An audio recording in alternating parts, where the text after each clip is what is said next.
please. This is the man of the hour. There it is, Mr. Wilty himself. Wilty, how you doing? Wait, did you? Oh my God, that scared the shit out of me. I thought we disconnected. I was like, oh shoot. Like, No. I'm really. I don't move. You don't I'm move? not entertaining. I don't talk. I actually don't do that at all. Are you someone who moves around while they stream a lot? Is that a big thing for you? I try to. Yeah. If my legs can hold me up, then yeah, I give it a shot. But Yeah, I feel that. I try not to move as much as possible, man. It's it's not that kind of show. But Wilty, I gotta retain my energy. Yo. Wait, what the fuck is in the background right now? What is that? Is that just playing? Is that a recording of a speed run? No. I guarantee you my speed runs look way worse than that. But that's just have you ever played Mario? It just has a cycle, like a highlight reel on a DVD. Wait, this is like back in the day when, I used to go to like GameStops and all of that. No, not even that, Blockbuster, when they would just have the demo running. Is this the equivalent of that? Well, I mean, that's my N64 running it on the TV, so yeah. Jesus. Yeah. It's just like if you went to an arcade and it's like just playing the game a little bit. It's exactly the same thing. This is nuts. This is wild. This is wild times. One moment. Let me flip this one more. There you go. Just because that's bothering me. But Mr. Wilty, thank you so much for being here. What you been up to today? I woke up like an hour ago. Really? What time is it there? I'm totally. It's like 11:48. Yeah. 11, so 8 p.m. your time is 11 a.m. my time. Damn. And do you have any classes today or anything? Do I have any time constraints? I don't want to, Sir. No, sir. I mean, I think if we finish, I don't think we'll run into it. All right. And also how long they usually go for, and it should be fine, I think. Perfect. And also, Wilty, let me tell you, as well as anyone else here, I like to preface it to the guest. If there's anything you do not want to talk about, if there's a question I ask that you don't feel comfortable with, be more than happy to skip it. Don't ever feel like it's a gotcha. I don't believe in the gotcha questions. This is a conversation, more than an interview kind of thing. So I want you to be as comfortable as possible here. But Wilty, honestly, again, thank you so much for being here on Inside the Streamer Studio. How I usually start off these things is I tell the streamer, tell Mr. Streamer how I met him and how I kind of got to know who you were. And so I've heard your name, Wilty. I would be a liar if I would be like, oh, who? Wilty who? Omega who? Okay, you're gonna bait that so hard. I know. Why? Hey, how can you be on January? How can you be on Twitch since January and bait who Meggies? That was out of pocket. Okay, I don't need that right now. Okay, no. It's a toxic environment. Welcome to the family. It is. Twitch is a platform full of incels and degenerates, man. Okay, it's a terrible place here. Nobody likes it here. Nobody enjoys it. They just pretend they do because the only alternative is Facebook. It's very true. That's it. I refuse to go to Facebook gaming. All right, that's the last place. Maybe YouTube. Mixer shut down. I had such a big plan for it. You had a jump to Mixer, Wilty. What was your plan of Mixer? I gotta get into the Fortnite market. Are you kidding me? Yeah, it was you. There's enough bright colors behind me to activate 12-year-olds' interest. So. Activate 12-year-olds' interest. Well, that's design. Listen, Wilty, I was just talking about To Catch a Predator. I can't handle those kind of phrases. Okay. Oh my goodness. But you're right. I just know the target demographic of Twitch. My bad. True. And you're killing it, my man. Honestly, I'm gonna say it as humbly as possible. And I know the compliments are kind of it's a little too much. But honestly, man to man, streamer to streamer, I'm gonna bring it down a little bit. I really do respect what you do and how you do it, especially from the quality to what you to the content. I've said this once. I'll say it over again. Being a variety streamer, guys. It's difficult. It's not easy. My job right now is easy. To sit here and ask questions and try to be interesting for a couple hours. But harder. You kidding me? I do fucking interviews on on my viewers and stuff like that, and it's I run out of questions. I start asking them what their favorite color is 20 minutes in. Icebreakers back in primary school, dude. It's I'm trying to ask out a girl. It's terrible. It goes. I mean, if if you're a attention whore like myself, it comes natural. Oh, this definitely. yeah, there we go. What do you think I'm here? I love it. I love it. Thank you. Couldn't say yes faster there, as well as couldn't say have you on here faster. So Wilty, here's how it happened. All right, I remember distinctly. It was two ways. I found you through one, a Mile High Cash raid. All right. And I stuck around for that. I was like, okay. And I gave you the follow through that. And then if you say Zoe, your ego is just gonna grow. Like, don't say it's Zoe. the third time. It's the third fucking time. Don't say it. Just don't say it. All Don't right. say her name. All right. I don't feel it. We're pulling some Voldemort shit right now. Me through, no, basically. Just say that you met me. Say that you found me through like the recommended page or something. I don't know. Fine. Don't give her the satisfaction. Fine. Recommended. You were recommending in the 64 speed run page, and so I was like, I had to check him out. I had to. There you go. Yeah. You scrolled down that far? Wow. Quick with it. No, not at all. To the top, dude. But honestly, since then, it's like the time that you stream is perfect for all of us Americans, because it's like the streamers in the US, because it's like everyone is getting tired, everyone's burnt out, everyone's usually kind of ending, and then you start and I'm like, oh hell yeah, now I can actually go watch another stream and not have to feel like I'm not doing nothing here. But it's fantastic there. So yeah, it's hard to make it work, but it's good. I like streaming at the time I stream. I'm there's stuff that gets in the way a little bit, like, because for me it's like either the afternoon or like the middle of the day or the start of my day. So it feels a little weird to know that people are like like, when it pushes over, like I'm 12 hours directly from EST, right? Yeah. So when it's pushing over to like 1 a.m. for people, it's just like hitting the afternoon for me, which is really weird. Mm-hmm. Yeah. Okay. Mm-hmm. I see. So let me let's start off the questions here. All right, let's get into the very first thing here. As you guys can see, holy cow, did I fuck up the top there? No, I didn't. All right, we're good. So if you have any, by the way, thank you so much, Fox. If you guys have any questions for Wilty during any part of the interview, ! The letter Q, that link will pop up that Fox is spammed there. And you can ask him whatever's on your mind, whatever's on your heart, something that you need answered from him directly, maybe advice, whatever it may be, and we'll answer as many as we can. But let's start off the first segment here. We have the streamer life segment, all right? So, Wilty, in general, yes, all right, before you even started streaming, how long have you had your Twitch account for? This account, since 2017. My first account, 2011. And how'd you find Twitch? Through World of Warcraft. Yeah. And so that's how I found it, through World of Warcraft, recommended to me by friends in my guild. Yeah. So why the second account? My account was yoinked. It was absolutely stolen. And I'm I still get sad about this, because it was like, well, not last year. It's been a few years, but it was a few years ago, and it completely vanished, stolen by one of the incels on this site, and still bummed about it, because I had a lot of memories on that account. I mean, it's like what? Almost, I mean, next year that account would be like 10 years old. Are you kidding me? So wait, do you ever check in on that account, like see if it's still like active or around or any of that? I do. It's hard to tell, because I guarantee you it was just yoinked for botting. Like, because that's what people will do. Either they gen accounts with like just hexes as the username or whatever,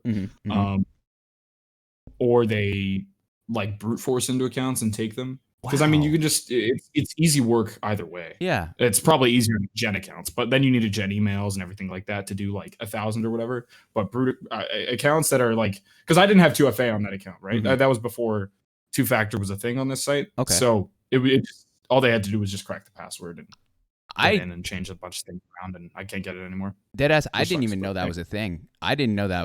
That's brutal. No, I didn't know that they would. I mean, taking your account and using it as bots. Like, that's the ultimate. Oh, definitely. That's definitely a thing. Yeah. It's bad on this site. I mean, I got like not viewbotted, sorry. I got follow botted like last week for 26,000 accounts that I just removed. Oh my gosh. So how do you even remove that shit? Oh, there's a website, Commander Root. It's called, I can send you the link. It's good to have. Yeah. Because it's just quite a simple thing. Is you like log into the page and then you just select the accounts within the time frame that you want to remove, and then yeah, you get it back. Or they all just vanish. It's like it never happened. That's insane. It's great. Oh, good stuff. Good to know. It's really satisfying to do on stream while you're getting botted, so that you can like rub in their face how easy it is to get rid of it. So true. It's great. It's the best revenge tactic. I love it. But yeah. So tell me this then. When did you start streaming?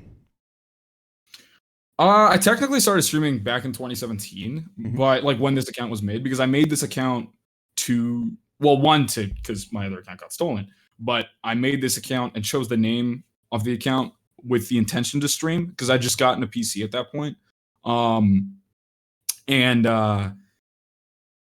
So I started back in 2017 technically, and a lot of like my founders and stuff like that, they're dated back to like 2017 as well, because that's when people. I got like affiliate in 2017, but with school and things like that, I'm terrible at fucking managing my time. I cannot do it at all. Also, am I allowed to swear? I'm sorry. No, do what you want. Do what you fucking want. There, we're even. Right. Do what you fucking want. Hey, no, whoa!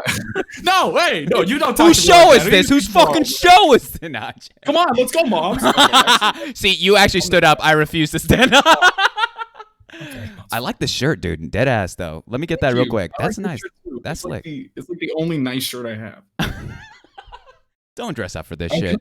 I'm wearing a t-shirt and a gold chain. Don't dress up for this shit. I'm not even pretend my chain is gold, but it's like I got it out of a fucking cereal box. Hey. We won't even have to comment on the hairy chest. It's fine. It's fine. All right. That was a crazy flex right there. That was a crazy. There it is. There he is. Yeah. Don't be objectified on this. All right. Don't be objectified on this platform. So slob of me. So you've been streaming for exactly how long then? Let me get that correct. I misheard. So 2017 was like the first year I went live. But to be honest, like you can, on whatever analytics websites you want to look at, you can see the graph. It's like a bloop, bloop, and then like a 4-month break, and then 5-month break, 6-month break. Stream back in January for like one stream, then never again. Honestly, I've never had the time to try to manage school and homework and shit like that with streaming to do it regularly. Like the before this season, as I like to call it,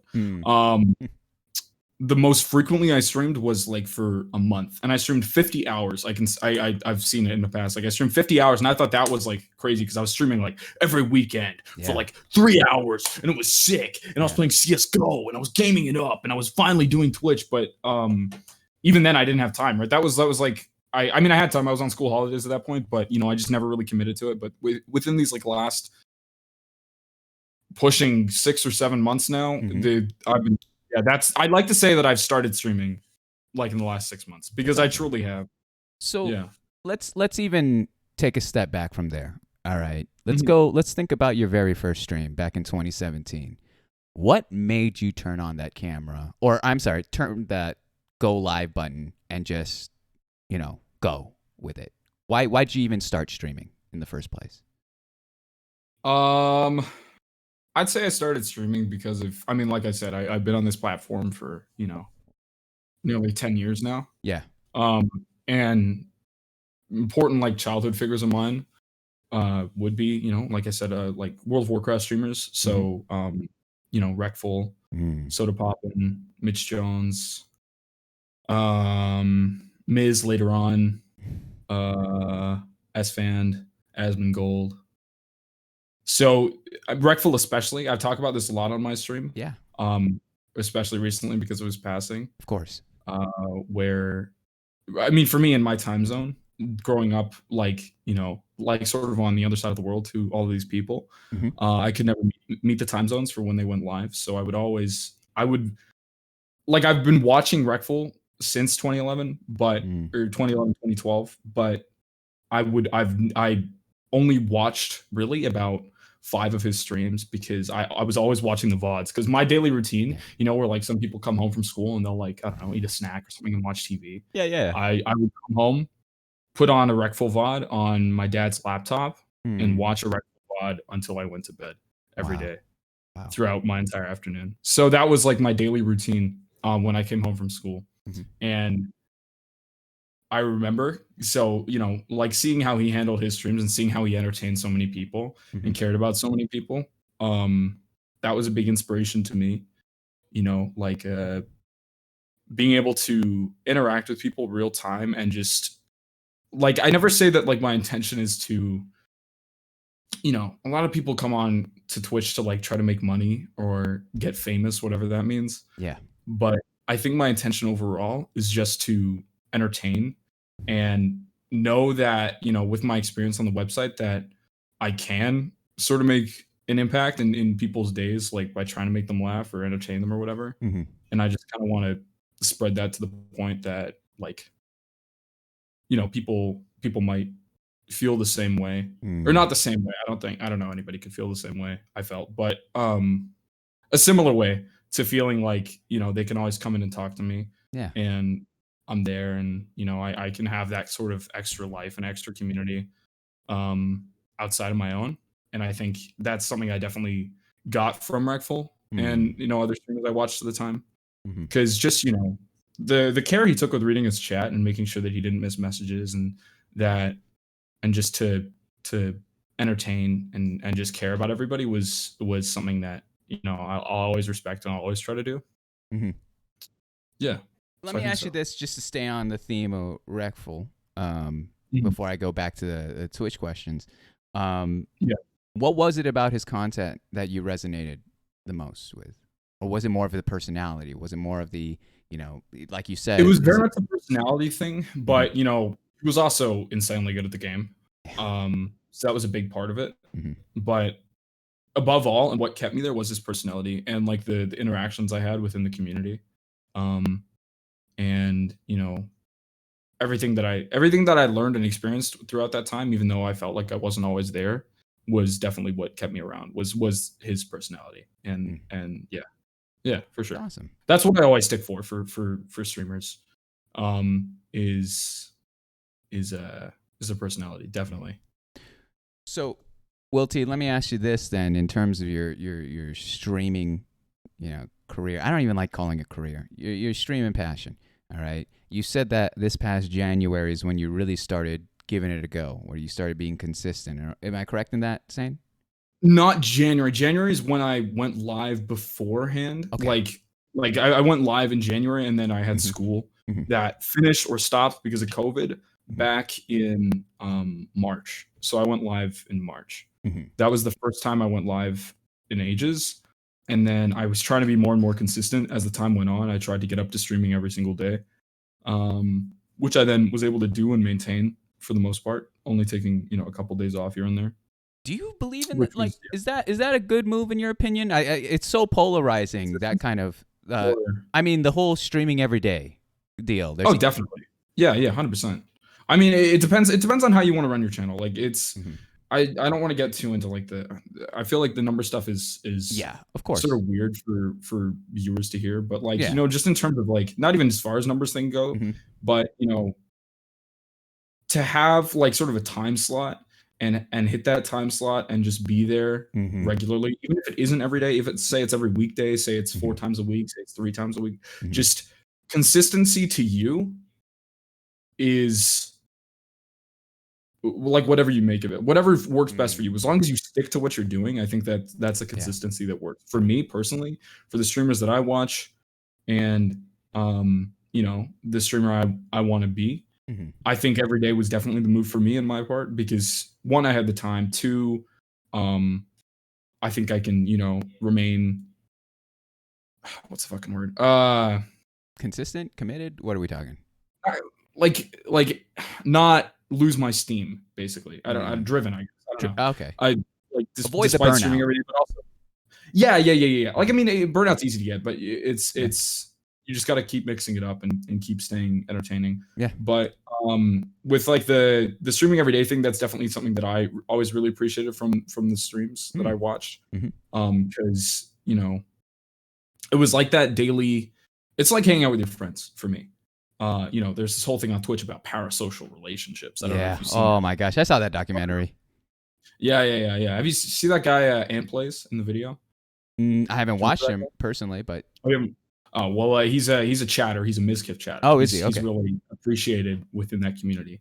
And yeah, but it's all about these parasocial relationships that are just you build through Twitch.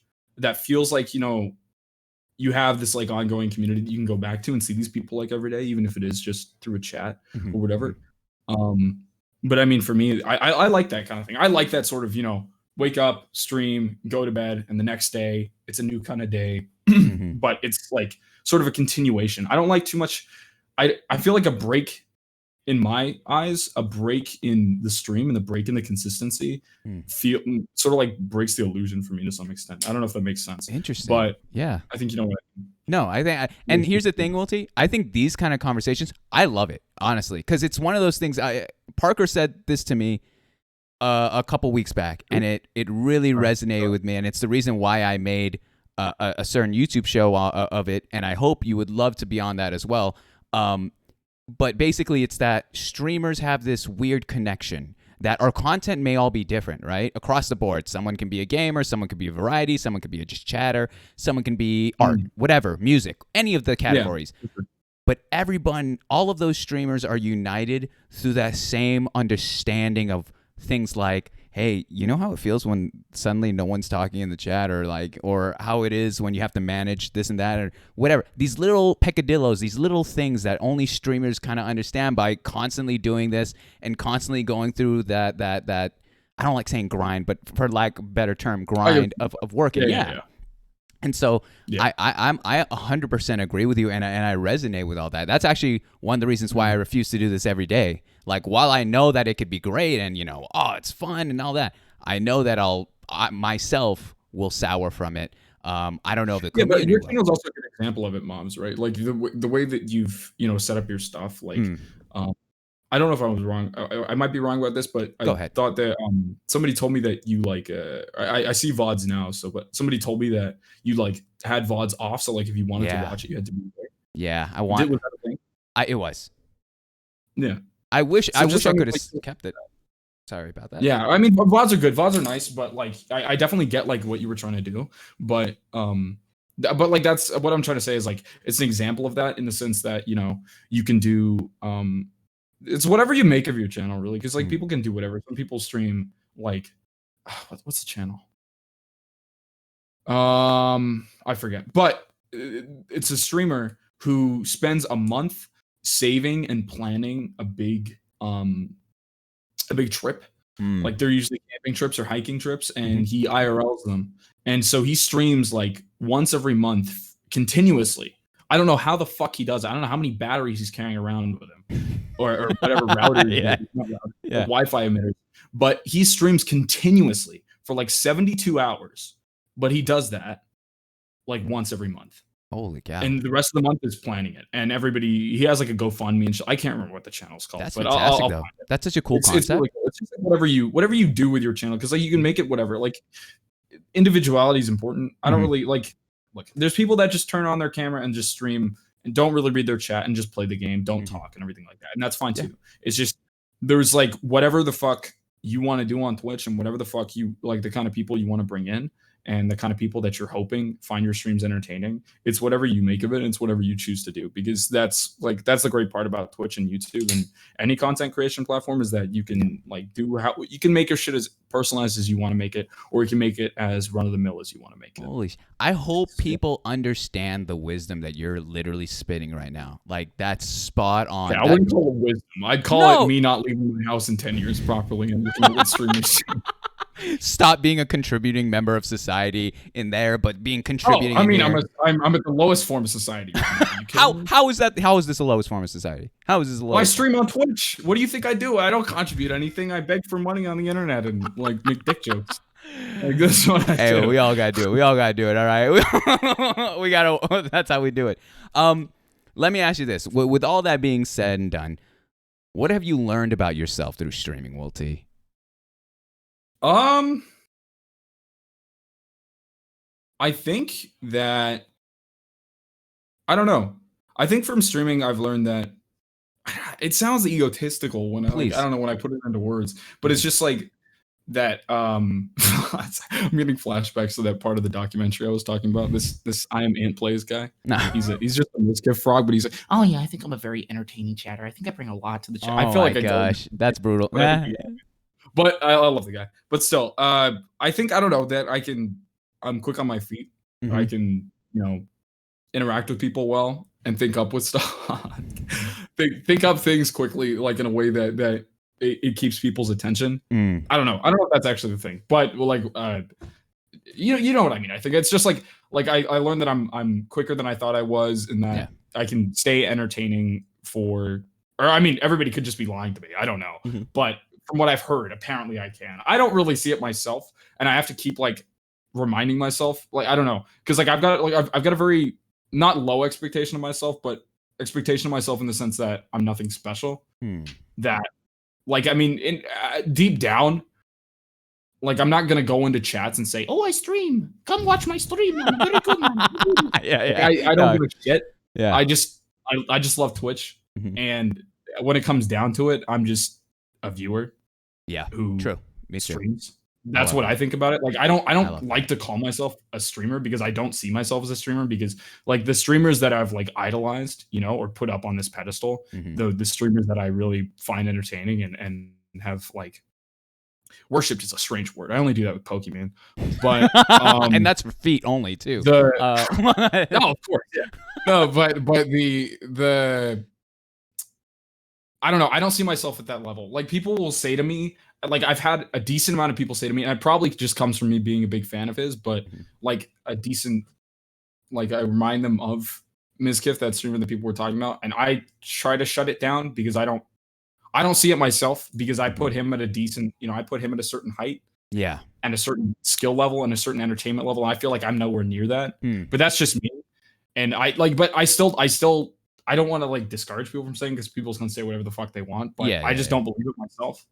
And so it's like it goes down that same kind of path that people will say like, "Oh, you're so funny, you're so fast. How'd you come up with that joke so quickly? How are you this entertaining? Why is your cock so big?" And like, it's really just I don't see it personally, but I get it. I guess I don't know. That's what it is to me. It's just, I think that's what I've learned about myself, is that there's parts of like, things that like parts of me as like a personality on streaming that I don't see, that's what people sign up for and that's what people watch for, that are just sort of invisible to me, pretty much. Yeah. Well, I mean, I think your community does have a point. I think, all dick sucking aside, like you are quick, you are original with that. And it, again, like I said, I truly believe variety is one of the harder ones, and to be able to be, you're at the pace of your community, you're at the pace of your chat, you're at the pace of what you're playing. How do you react to that? All of these things are happening at once while trying to control the stream is insane. So like, good on you. I would take the compliments, man. I've been trying to work on taking compliments myself on that. But yeah, for sure. I appreciate, like, I deeply do appreciate the mindset where it's like, we need to not put people on a pedestal, especially in this regards. Like it's they have their own shit they're dealing with in life. We don't know what happens when the cam is off and the stream ends and all that stuff occurs. And I think it's too easy to be like, oh my gosh, like this is my favorite streamer. This is my fucking favorite streamer. I need to get an on. I need to, I'm gonna fanboy, fangirl over him. Like it is what it is there. Are you all right? Are you all right? Will someone tickling your balls under the table? What the fuck is this? Huh? I'm trying to be nice. You getting lost with that? What is it? Oh my gosh. You like that? What is it? This interview has been railroaded. You like that, Mr. Parker? You like that, Mr. Parker? Who the fuck is that fucking emote, dude? See, here's the thing. I think an eggplant is a little too generous. All right, an eggplant. Yeah, it's fine. He's having a good time. It's just a little bit of that aubergine. If no one clips that right now, what Wilty just fucking did, that is a missed opportunity. You do not need to clip that at all. That was the Glizzy challenge times 10. Let it slide. Yeah, let it slide. Let it slide, guys. All right, everyone gets one. Everyone gets one. Hey, everyone gets one. Fine. Let me say this. How would you describe your streaming style, Will T? How would you describe your style of streaming? A train wreck. A train wreck or train wreck? Not train wrecks. Oh, okay. My voice isn't that deep, and I don't snort that much coke. But I mean, what do you call it? Off the rails, improvised, chaotic. I don't fucking know. Like something like that. Like I don't script anything. Yeah. I mean, apart from everything, I script everything, let's be real. But apart from that, I don't script anything. How much of it is improvised? And all of it. I don't do anything. I don't plan anything. I pick like a game to watch, and then I rely on the YouTube algorithm. And LSF. That's like I just pick a game and that's it. And you freestyle. You freestyle with your chat. You freestyle with the content. And you try to make it entertaining, engaging, and funny. Yeah, and it always fails. But hey, I keep trying. Shut your. All right. I dig it. I love the candor of that. Of being like, I don't fucking plan anything. I'm a planner myself. Like I'm a worrywart. So everything is to a T that I plan. I think like the one thing that I don't know. I think why is just because I think I figured out that if I do try to plan something, one, it's either going to not go the way I want it to, or two, it's going to come off as insincere. I got a burp. Hold on. Do it. Thank you. There you go. It's either going to come off as insincere or like fake, which I don't want that. I don't want to be like, because there's I'm thinking of copy passes and shit in my head, but on a fake ass platform full of actors, there's a lot of people that will fake what they do. Yeah. And you are fake. You're like, okay, can you ban Zoe, please? I leave that up to the mods. Go ahead, Parker, if you'd like to do what you got to do. Show the deacons. The deacons will show you. Apart from my laugh, nothing is fake. So I think it's just there's a lot of people that do fake it and plan out like to the minute what they do, come up with talking points and shit like that. And there could be, I think the most I've ever done is like started my stream and planned to what was it? Like just watch like the PS5 thing. Like that's it. That's just what I plan to do, right? It's nothing like that. And you might as well have people. Oh yeah. I mean, it's just like when I watch shit with people, I'm just like trying to make it so it's like, I just fucking I don't know. I just wanted to be like hanging out with my friends, which like I do consider my chat my friends. Yeah. Most of them, apart from the ones I hate, which is all of them. But apart from those people, I love everybody, and I do consider them my friends. And it's just that's what I consider it. It's just me going live and talking to my friends for a few hours and then going offline and crying. And crying. I love it. Let me ask you this next. If I were to ask your community, all right, Will T, if I were to ask your community who you were, what would they say? What do you think they would say? Short, fat, bald, retarded, stalling, cringe, ugly, lame, boring, loud, annoying, retard. That's to a T. You've almost. Is that everything? Is that all you got? I'm trying to think.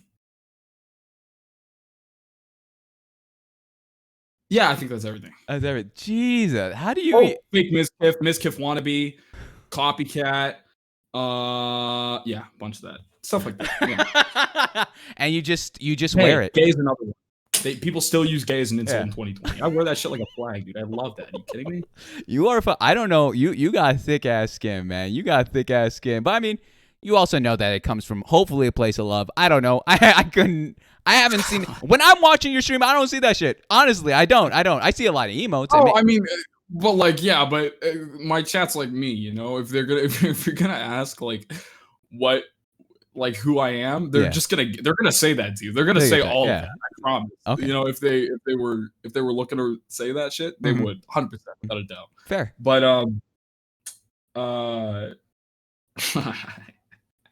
I don't fucking know. Yeah, that's what it is. Yeah. So let's flip it on them then. All right, let's flip it on them, and this will be the last question before we go to the next segment.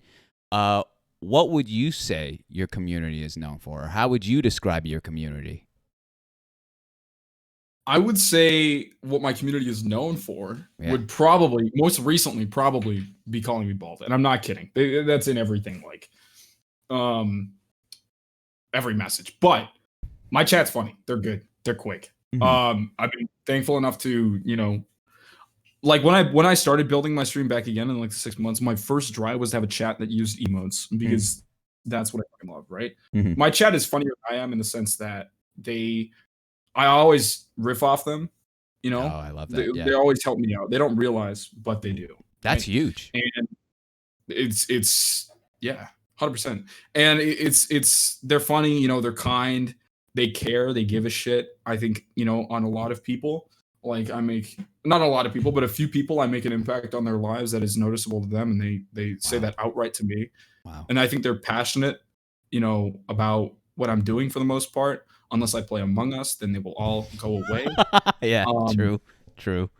but you know, I think I don't know. I like my chat. I really like my chat, and like you know, I think I try to stay open to everybody because, and that's part of you know why I want to stay thick skinned because I don't want to. Sorry, emote again. I'm gonna minimize chat right now.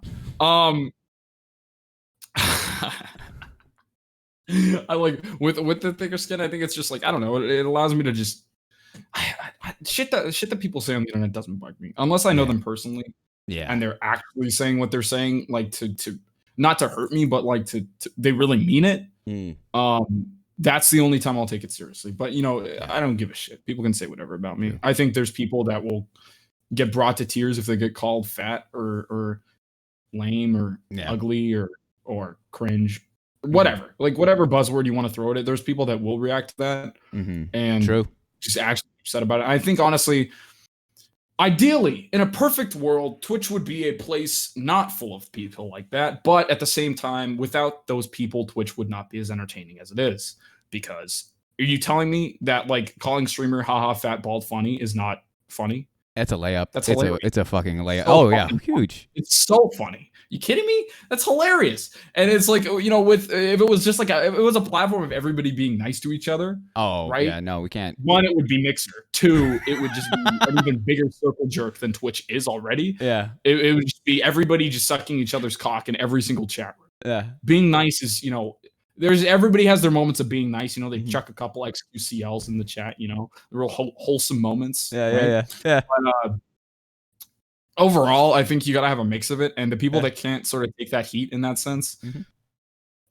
they just I'm not saying they should get off the platform, but they need to learn to like they need to learn to fucking take a joke, dude. True. Like they just need to learn to not Yeah. give a shit and just go along with it because you're not gonna have a good time otherwise, No. right? It's one At of those all. things. It's literally I feel like in my heart, Twitch and Twitter are the last two sacred, like, all right, no holds barred. There's a lot of bullshit on this platform, but I love it for its bullshit and its, you know, moments. Hmm.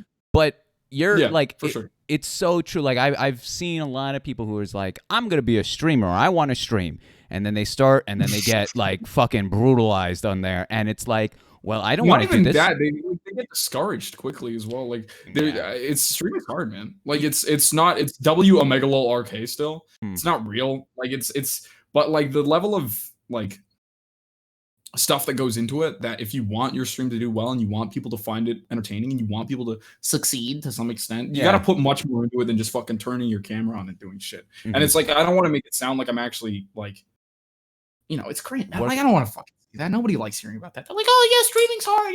You know how hard it is to work show for you guys. It's like nobody wants to hear that, but you do, right? But You it's got to true. put time in. You got to put Yeah. thought into it because it's like if you're not going to, then you're gonna end up, you know, dead chat, dead channel, and then you're gonna wonder where you went wrong. And those are the kind of people that then blame it on like chicks and shit, right? You know, where you know, girls may Yeah. there's a big may here, Okay, right? okay. Because I'm not trying to get banned. I'm trying to get partnered Okay. one day.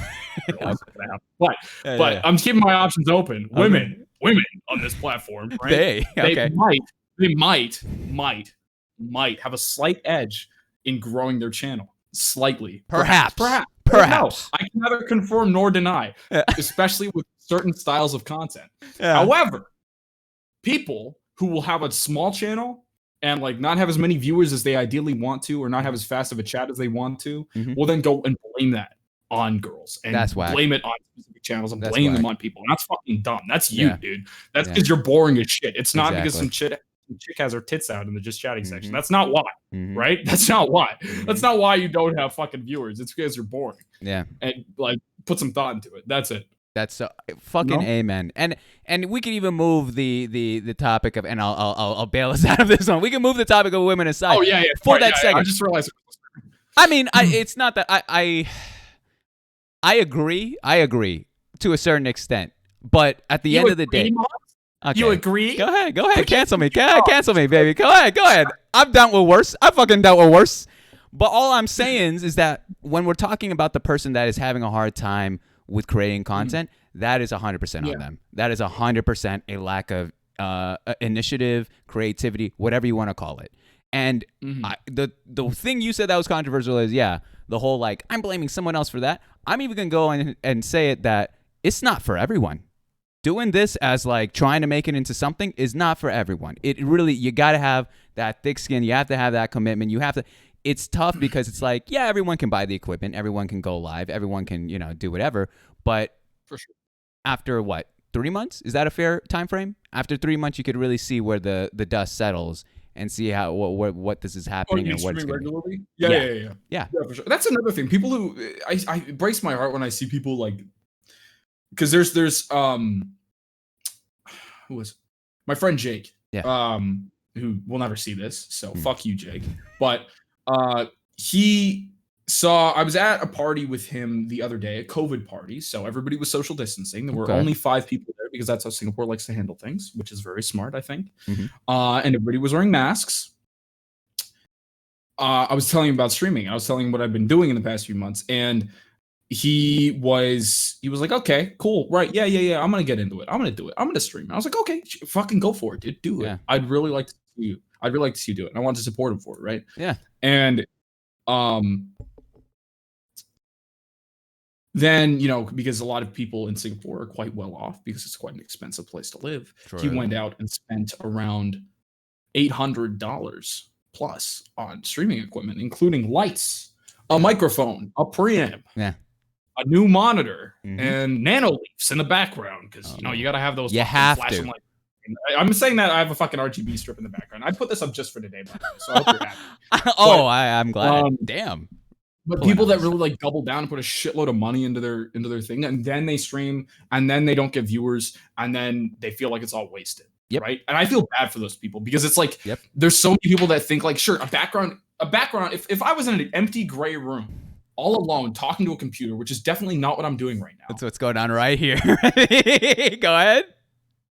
No, sure, it'd be fucking more boring, right? It'd be less interesting to look at, right? Look, I got shit moving over there, and I got this changing color, I got Lego up there, and like shit on the board says Wide Hardo and like a bunch of names and stuff. That's cool, pot chip, very nice, right? Yeah.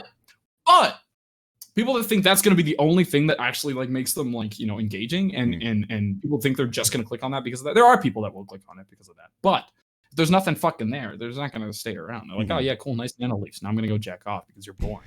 But like either one. True. There's no me behind the content, and when there's no me behind the content, then more often than not, they're gonna find their way out, and they're gonna find someone who can provide that. But thank you so much, Will T, for that insight into your streaming life and into your opinions about it. Honestly, that's huge, and honestly, for anything, that's more fascinating to me and maybe the people here that stream. And again, would love to have you on the other show, but. Will T, we're going to go on to the next segment of the evening. I'm only stalling so I could change the fucking level of the interview here. No, perfect. I'm a master at stalling. Do you want me to talk about something? Oh, well, you will have to stall in just a bit because we're going into the surprise segment of the show where I leave you with the community to take the first bathroom break. So, God damn it. What if we took a bathroom break at the same time? Do you want to do that? Do you want to take? Because I've done that before, too. I can pee faster than you can. That is a lie. All right, we're going to do it again. Really? Hey, hold on. No, I have to ask them on. Mods, if someone can set up a poll, can someone set up a poll here for no streamer? Can we have a poll? If there's no mod, oh my gosh, I'll do it. I'll set up a poll. Question: who comes back first? Will T? Hang on. You know what? Just to show you how confident I am, I'm going to take a big old sip. Wow. The balls on the guy. I'll give you 3 minutes because I know that's where the P is. We're fine. True. Okay, ready? True. Ready? Set. Go.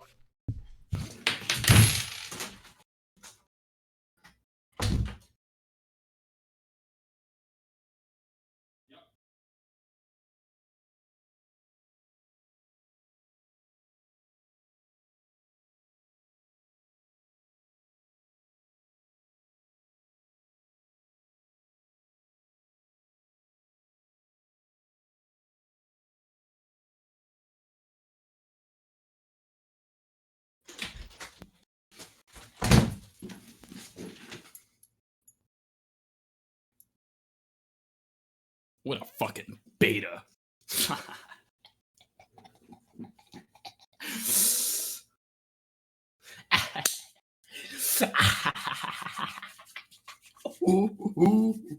Didn't wash hands? Of course I fucking washed my hands. Are you kidding me? God damn it.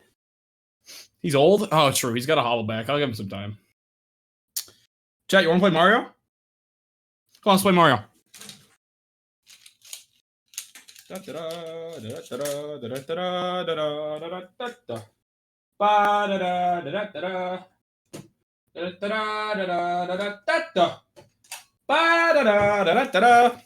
this one out, boys. I'm about to do bomb clip. You ready for this? You ready? I don't believe you wash your hands. Do you want to taste them? Give it a shot. Ba-ba-da! Oh, here we go. New folder just for you guys. We can watch the intro, okay? Here, I'll even turn the sound up. Where the fuck's my... Wait. Oh. Here we go. Look at this old CRT TV. Oh. Do you have a catheter on? What the hell is this? What the hell? I just pissed in a bottle. It's the Mitch Jones classic. I told you I watched a lot of WoW streamers. Wait, did he legitimately pee in a bottle? What the hell are you doing? What is this? I'm on their feet now. What? How did you pee so fast? I was going to play WoW. Or Mario. How do you pee so fast? Of course I can pee fast. All right, I believe it. I'll believe it. Hey, I'll watch the VOD. I'll rewatch the VOD, all right? It's always it's one of the bits that I keep. But I told me to give you a chance because you're old, but okay. Yeah, okay. That was kind of out of pocket. I said, "Wow, Zoe, that's fucked up." Yeah. And then she just kept going. She said, "Look at him. Look at how old he is. Lamau, ha, hobble." And then it was like, it was really weird. I didn't know she would say that. And it's just so, I just expect it. It's always so toxic. It clips it. Whoa, jeez. No. Yeah. It's always just, I don't know how you keep her as mod at that point. All right. I don't know how I can keep her as mod. Let me pull up the questions here. All right, Mr. Wilty, I do not believe you took a piss, but we'll figure that out. I did. Do you want me to? Show me it. Show me it right now. Show me it right now. Show me. All right, yes. This is bullshit. This is bullshit. Wait, guys, did he actually pee? Am I being stupid right now? Did he fucking dead ass pee, or am I like? I'm gonna ask him to put a photo of it in the Discord. All right, you get that? Did you post it in the Discord? Yeah, I put it in general. I'm gonna look at my fucking general Discord for pee. All right, let me check. I didn't send you. I'm not gonna send you a photo of my toilet bowl. Are you kidding me? Oh fuck! I actually was looking. You actually wanted a photo of like a piss bowl? Do you really no, well, I mean no, but like. I did wash my hands. I'm kidding. I flushed everything like that. Okay. I sanitized, chat, wash it. Ready, follow. Ready? Here we go. 5 steps. Hold. Watching, moms. Hands yeah, up. Ready? I'm on. Okay. Water. Soap. Okay. Palms. Okay. Right? In between the fingers. Ooh, a little scissor action going on. All right. This one's the really important one. Really only cleans one thing here. Well, I mean, no, this is important right here. You got to go all the fingers, right? And then you do this one with the nails, and you scrape the palms as well, right? I never knew that was a thing. You never knew that was a thing? Oh, no, you got to do that because it gets it out from under your nails and everything. All right, and then do the backs of your hands. That's a common one people forget. That's a big one. And then make sure you go up on the wrists. True. Yeah. True. Wrists are one people forget. Huge. Honestly, though, if you see people going up here, they're either a surgeon or a serial killer. So you should run away. But if they're around here, then it's fine. You're too fucking quick. You know what? You're too fucking quick. Hey, I can't even focus. I'm trying to keep on your level. You're like the person at a party that's handing me the drink. That's like, get on my level, moms. Get on my fucking level here. Take the shot. Never peer pressure moms, okay? Oh, but it's not peer pressure, but it's one of those things. I just gotta step up the game. But true. Oh wow! In my own fucking house. Nursing this beer, dude. What a pussy, bro. Just chug it, dude. That's fine, too real. That's too real. That's all college. That's all of fucking college. That's That's too accurate, Will T. I don't know where the fuck you came from, but we're gonna find out next year. Mr. Will T, thank you so much for the last segment. Right now, we're getting into life stories. All right. And again, for anyone that is new here that didn't read it here, underneath Will T's little cam, you could see all the verbiage there. If you have a question for Will T, ! The letter Q, and it'll appear a fresh link. It's completely anonymous if you'd like, and ask away. Ask what questions you need to ask, because that is the next segment after the life stories, is the community questions.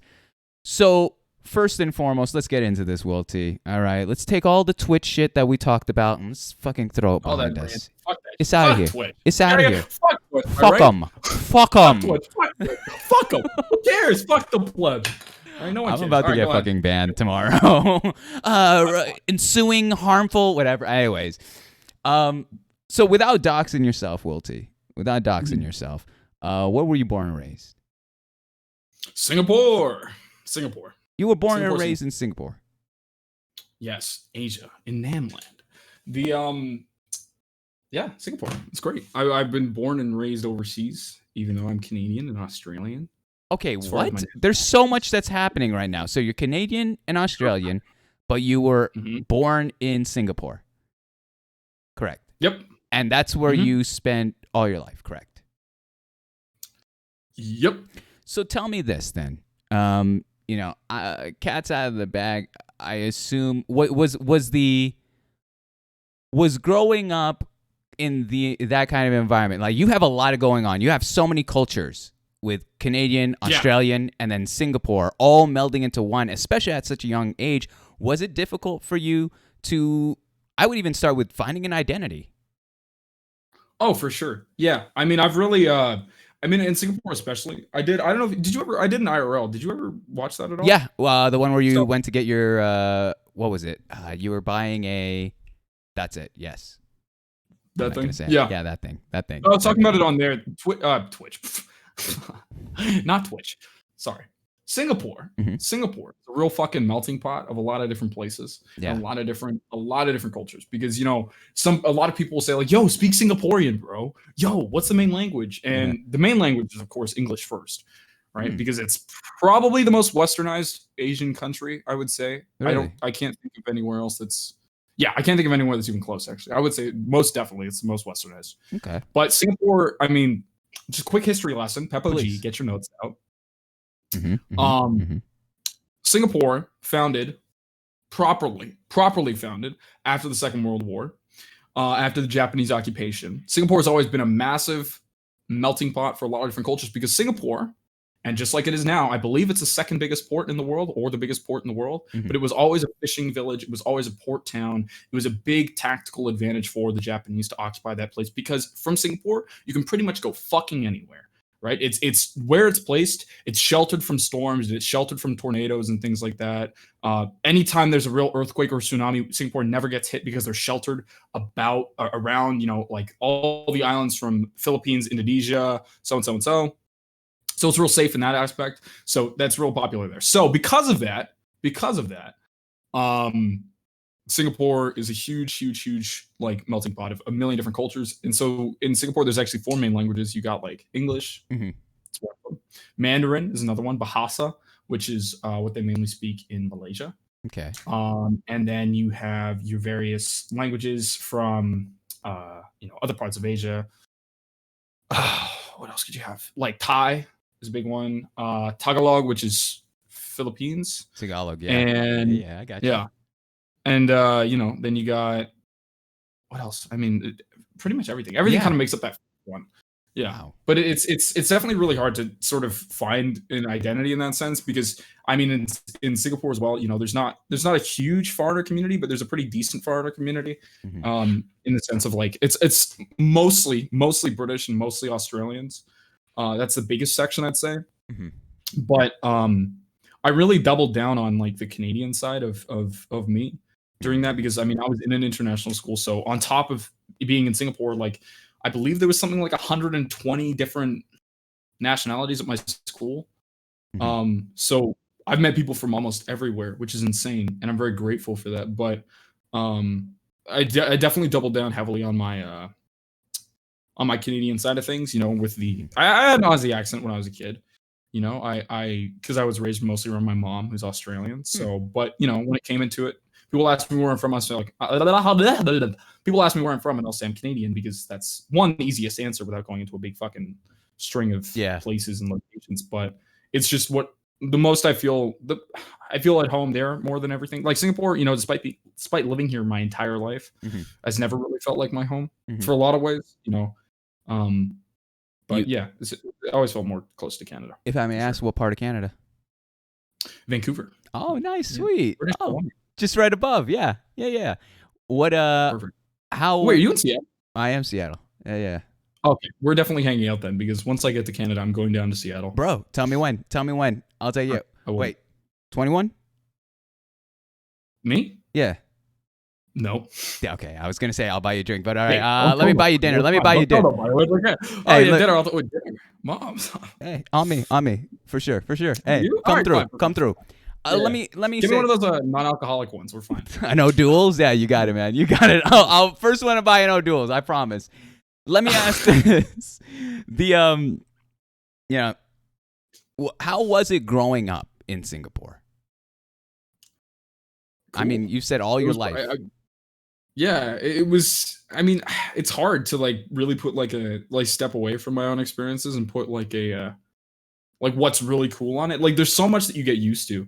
Like that was one of the things I really sort of like blew my mind with the IRL stream, was like how interested people were in like the most, to me, the things that were like the most irrelevant. Like somebody asked me to look at like the fucking how the stoplights worked, or like what the crossing man looked like, or you know, the architecture, or just a million questions about like food prices, and it was insane. But I mean, like, I think the coolest part of being in Singapore, and especially being raised within my school, is that, you know, I got a real holistic view of a lot of different countries and a lot of different lifestyles. Yeah, which I think made me a much better person, because I know, depending on, because it's definitely nature over nurture. Yeah, that's the right phrase. So that really kind of molds a person, and I think, I mean, you know, through whatever walks of life, you will have much more like oppressive cultures, in the sense that like everybody has to be this way, and everybody has to feel like this, and everybody has to have these opinions within a specific area. And I think, you know, being raised where I was is giving me a real like open mind on everything. You know, a lot of hot button issues right now, and just sort of understanding that there's more to life than just, you know, downtown Michigan or something like that. It's like there's more to that, and I think people get real caught up in everything in their own life, and I think that's probably the biggest part of it for me. Yeah, is having that sort of wider point of view. But then I don't know. It's hard to think about. I don't really know what the coolest part is. If I may, I realized after saying that question, I realized how bad of a question that was. Because that was not a bad question. Well, let me. I'm not even like, it's not even a deprecation thing. It's me realizing that was your norm. Like that's what you were born with. That's what you were raised with. Like when you mentioned that story of like people are interested in even something as simple as my stoplights, you know, because it's done differently. I realized that like, oh shit, like this is what he was raised with. This is what everything that you've sought to be as, and I don't want to use the term normal, but your norm. That's what that was that part of the world for you. So let me go with this then. And I love that, you know, it's crazy how you're doing IRL streams and just everyone's so fascinated by the different bits, as well as you're correct on the point of like, because of the many cultures and the many things that you're able to see, it gives you much more of a broader viewpoint. No, I wouldn't say a diverse viewpoint. And so with that diversity comes a lot of, again, it's going to come up more often than not, wisdom and perspective, where someone like myself with this American K-Kona, you know, red or blue state kind of mentality, no, it's honestly a lot of bullshit. And there's a lot of American ignorance. One of my favorite comedians says, he's like, you ever notice like an American will fly out to another country, step off the plane, look around and be like, wow, there are a lot of minorities here. There are a lot of fucking minority. It's just, that's the American way of thinking. So I go back to Canada. I'm like, wow, there's a lot of fucking white people here. Like, how? Because like I walk down the street and I see a white guy and I'm like, oh hey, cool. Look, what's up, bro? And it's because it's we're smaller. We are, you know, we're not a minority, but you know, here we are a minority. Yeah. Sense. I go back home to Canada and it's just like I walk down the street and it's just I feel more close, like I feel more comfortable around like, you know, the nationalities that people will call minorities in or that are considered minorities in North America. Yeah. It's just it's weird. Like seeing a surplus of white people is weird to me in a fucking location. Yeah. But here's the thing. It's like I feel like I wouldn't be getting my money's worth of this show tonight, Wilty, and I'm gonna be as fucking bluntly stupid of a question as I have to. You have to take my shirt off now?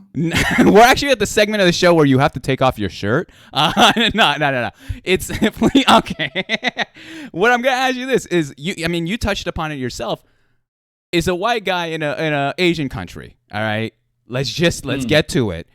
Are there a lot of people? Is it like a show when they're like, whoa, it's an American? Like the assumption is it's an American, or this is of someone that isn't from Singapore. So is there something that comes up from that?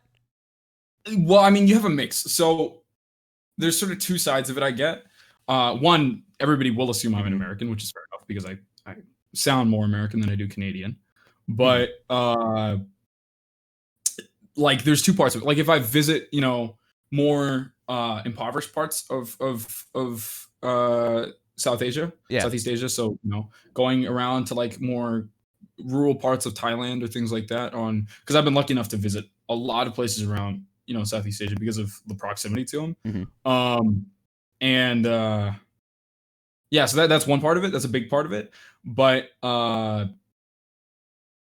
really only in Singapore, it's kind of like two things. It's like one, okay, Singapore is very, very, very open-minded, very open-minded. But there's foreigners, like especially white foreigners, are not totally integrated in a complete sense. It's like I always hate to bring this up because it's like it's with everything going on. It's like, oh look, a white dude complaining about his race. Shut the fuck up. No, I got you. But it's it's very much like, I don't know if you've read Noughts and Crosses. It's like a book where it's basically the narrative is like if like the institutional racism and the like the structural racism that took part in, or segregation and racism, I should say, in the U.S. and throughout U.S. history was flipped, and it was white people instead, or black people were the upper class.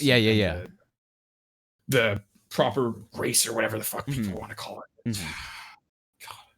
It's a really good book. Really interesting mindset. I just hate that whole conversation because I don't understand why that conversation exists personally. But fuck it, right? It's the world, right? But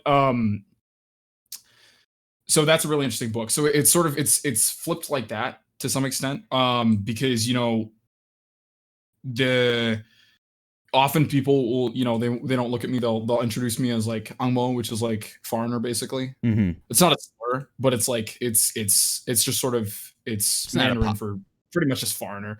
I believe, if I really wanted to check, I think it talks about like red face or something like that, which is not really great. Yikes. But there's streets. There's like Ang Mo Kio, which is a big section of Singapore, shit like that. So it's like, I mean, like I've so you get it in that, like, people always assume that you're only here for a short amount of time or that you're a tourist. People will like literally do a double take when I say that, like, I was born here or that I've lived here for more than like 6 months. People are like, what the fuck? Are you kidding me? Like it's everybody's always surprised. It's usually, it's actually everybody, but then, you'll get like to some extent stuff, if I go out drinking with my friends or whatever, because the drinking age here is 18.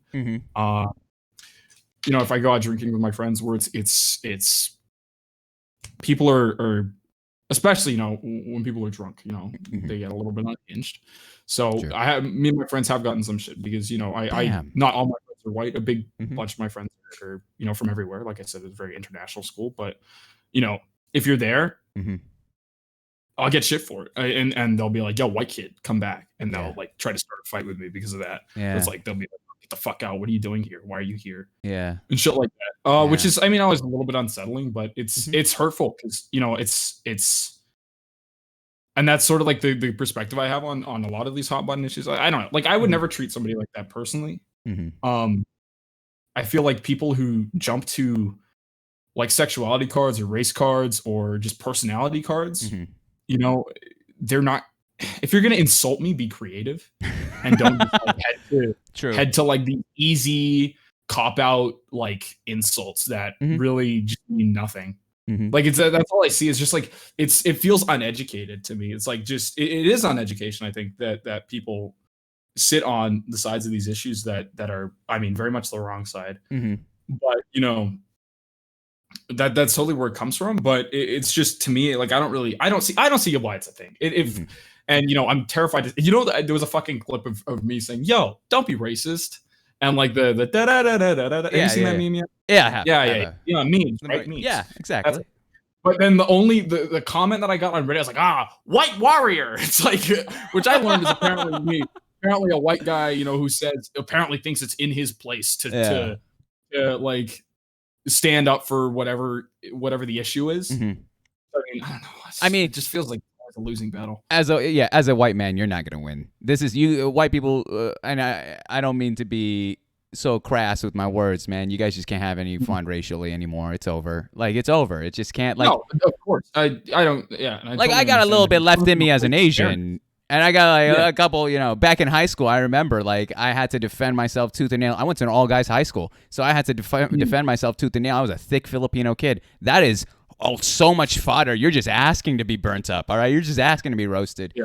But you're right, racially, even if you are going to make a racial comment, you better come with it with some sort of creativity I've never seen before. You better come with, especially when it comes to humor. Honestly, you Asians, it's tiny dicks, it's, orange chicken, it's whatever. And it's just there's a lack of, again, I agree with you. If you're going to insult me, if you're going to roast me, make it a good one. Because I'm coming back with a left hook. Because I'm going to fucking end it. I'll try to end it. But I love that. Tell me about your family, Will T. Any siblings? Any, how was the dynamic with your parents? Yeah, I got a brother. Nice. Younger brother, just one of them. Uh-huh. And then, my mom and dad. And my family is kind of spread out a little bit in the sense that I've got relatives in Canada, I've got relatives in Australia, I've got relatives in the UK, I've got relatives in New Zealand, I've got relatives in Tasmania, I've got relatives in Ireland, I've got relatives in America. Damn. Pretty Carmen spread Sandiego. out. Yeah.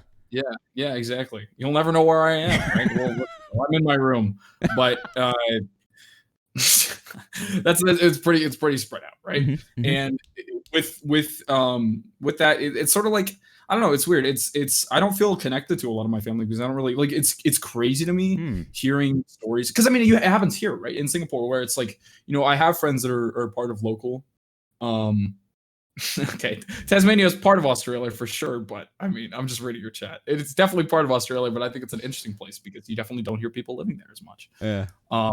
I knew it existed, but it's still not a place you hear about a lot. Usually, you hear about people from Australia and they're from Perth or Sydney, Melbourne, Queensland, Brisbane, Queensland, stuff like that. But anyway, I digress.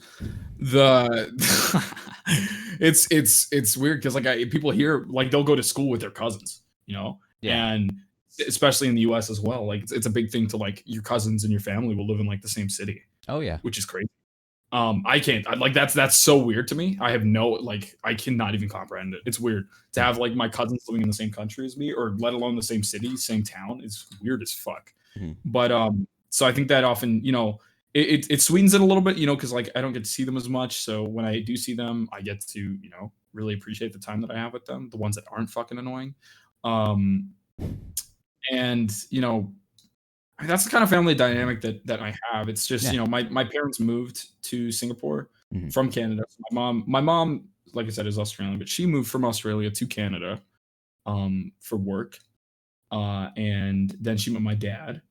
And my dad somehow convinced her to move 16,000 miles and go to live in Asia, which is where that's nice. They moved there in 1999. Yeah, he's apparently very convincing. And then 1999 they moved here, and then I was born 2 years later, and my brother was born a couple more, and and it's happily ever after. They were only supposed to be here for a couple of years, and then I was born, and then they never moved back because my dad I tell this story a lot because I find it really interesting myself. So my great uncle lived in Thailand. He was Canadian on my dad's side. He lived in Thailand, and he worked alongside the Canadian representatives there for the embassy or whatever. It wasn't a diplomat or something. He just worked there. And my dad, when he was younger than me even, and this is in the 70s, flew to Thailand from Canada. Damn. To visit him, and he stopped off in Singapore for a little while, and he was like, "Hey, this place is kind of cool. I want to come back and work here." So that's what he did. So that's why. So he met my great aunt and uncle there and hung out with them for a bit, and then decided to come back to Singapore. Like I love that. 2 decades later. Jesus, yeah, it's pretty cool. So you're telling me, as well, you have a younger brother. I always got to ask this with the whole sibling dynamic. You close with your brother? Yeah, I'd say so. I know, I mean, we fight in the sense that like siblings do, but not really. Like we're pretty tight. How many years apart? 2. Oh, damn, you guys are pretty close. Damn, that's pretty good. Yeah, we were into like the same stuff. Like he's, I mean, we shared everything as like kids and stuff. So he into Twitch, he's into games, he's into music, similar music that I'm into, and everything like that. So we get on really well, actually. Yeah. What you got to tell me that I always ask about the dynamics in terms of you're the older one and he's the younger one. Oh, I beat the shit out of him. Okay. He doesn't stand a chance. Thank you. That's what I wanted to know. Yeah, I wanted to know if you beat the shit out of your brother. No. Well, I mean, it was pretty fair match for the most part. Like he's very much my mom's build, so he's really while I'm more of like a bulky. Wait. Loyalty. I don't want you to give me that you beat the shit out of your mom and then you beat the shit out of your brother. And it's your mom's build. That's fucking crazy. What kind of it? Hey, shut up. Hold on. I got this. Like, what I'm saying is he's skinny as fuck. I am not. I'm very much built like my dad. So I would always be able to fucking destroy him in a fight, right? Because he's super fucking skinny and he couldn't stand a chance. But he was quick. What the fuck? Well, T, I'm sorry.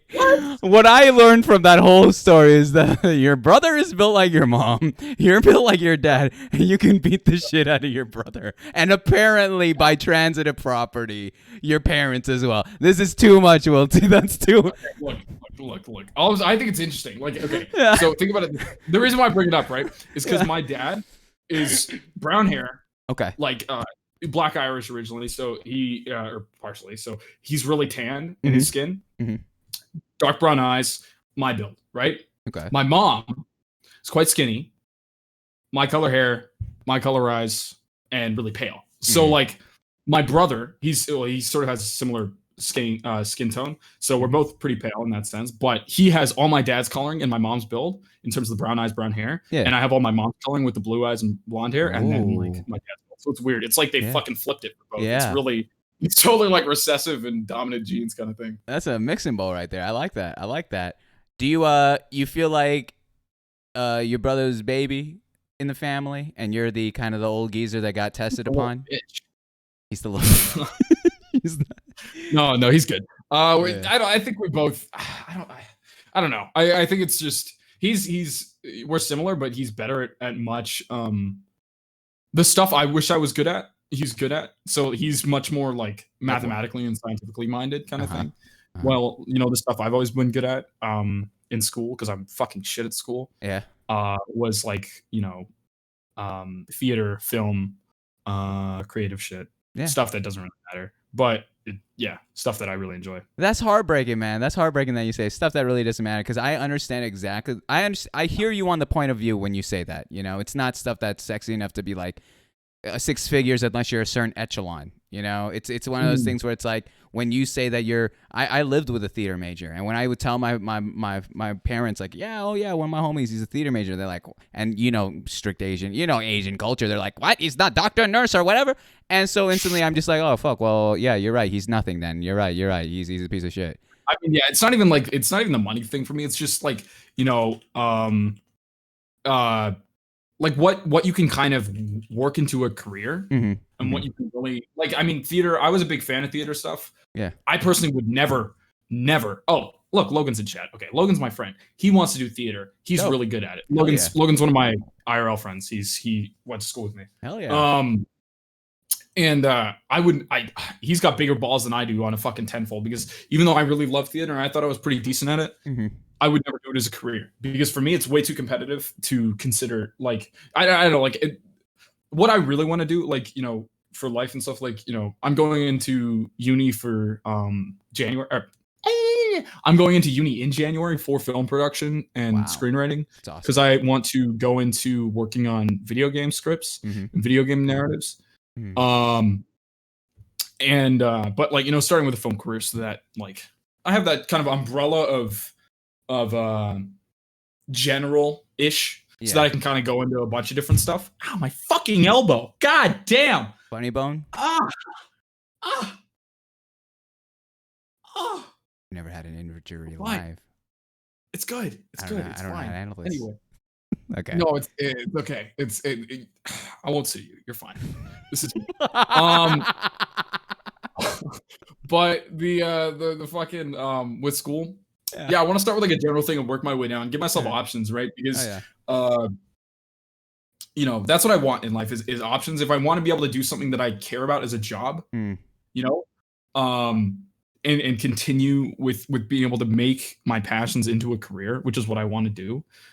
And that's like the only drive I have in life is that to be able to do that. Then I want to give myself options because I want to make it as legitimate and as like stable as I can for a career. Yeah. Because I don't mind working in an office like 9 to 5, fucking 10 hours, 10-hour work days, sitting at a desk. I don't give a shit as long as it's something I enjoy. Yeah. That I don't care. It's just, that's what I want to do. So that's what it is for me very much for the school life. But, I went down a whole fucking path. What were you? I know. No, that's actually the next segment. Let me reel you back in. We were actually talking about your bro, if you remember, and his build. I was talking about what he was good at and what I was good at. Yeah. Let's transition from there. Oh, well, one thing more about your family. One last thing about your family. You close to your parents? Yeah, I'd say so. Yeah, I've got a good relationship with my parents. Yeah, my parents are great. My mom's super supportive. My dad's really supportive as well. Like he's it's not that my dad's less supportive. It's just that, very much so like his parents were really quite rigid in everything. Yeah. So, just like that nature over nurture kind of thing. He does a really good job at like trying to move past that and be progressive in what is like valid in terms of like interest in a career. So he's always been super supportive of me doing theater and film stuff. That's awesome. And he's really always tried to be, and he is supportive and stuff like that. But just my mom is like, I love my mom so much. She's fucking great. Like she's so caring and really positive, and has always I think everything that makes me a better person and makes me like somebody better to talk to and somebody like engaging in conversation and caring comes from her, because she definitely like always instilled that in me as a kid. Yeah. And I'm really grateful that she did, because like I look at people that can't, like interact with their emotions accurately, or really know how they're feeling and really kind of like break themselves down from the inside to like understand why they're feeling that way, or why people feel a certain way, and they don't have that kind of like like emotional intelligence, I believe is the word. I feel bad for him to some extent, because I think it's like it's a really valuable skill to have, and without it, I don't know, like I think I'd be much worse off. That's so true.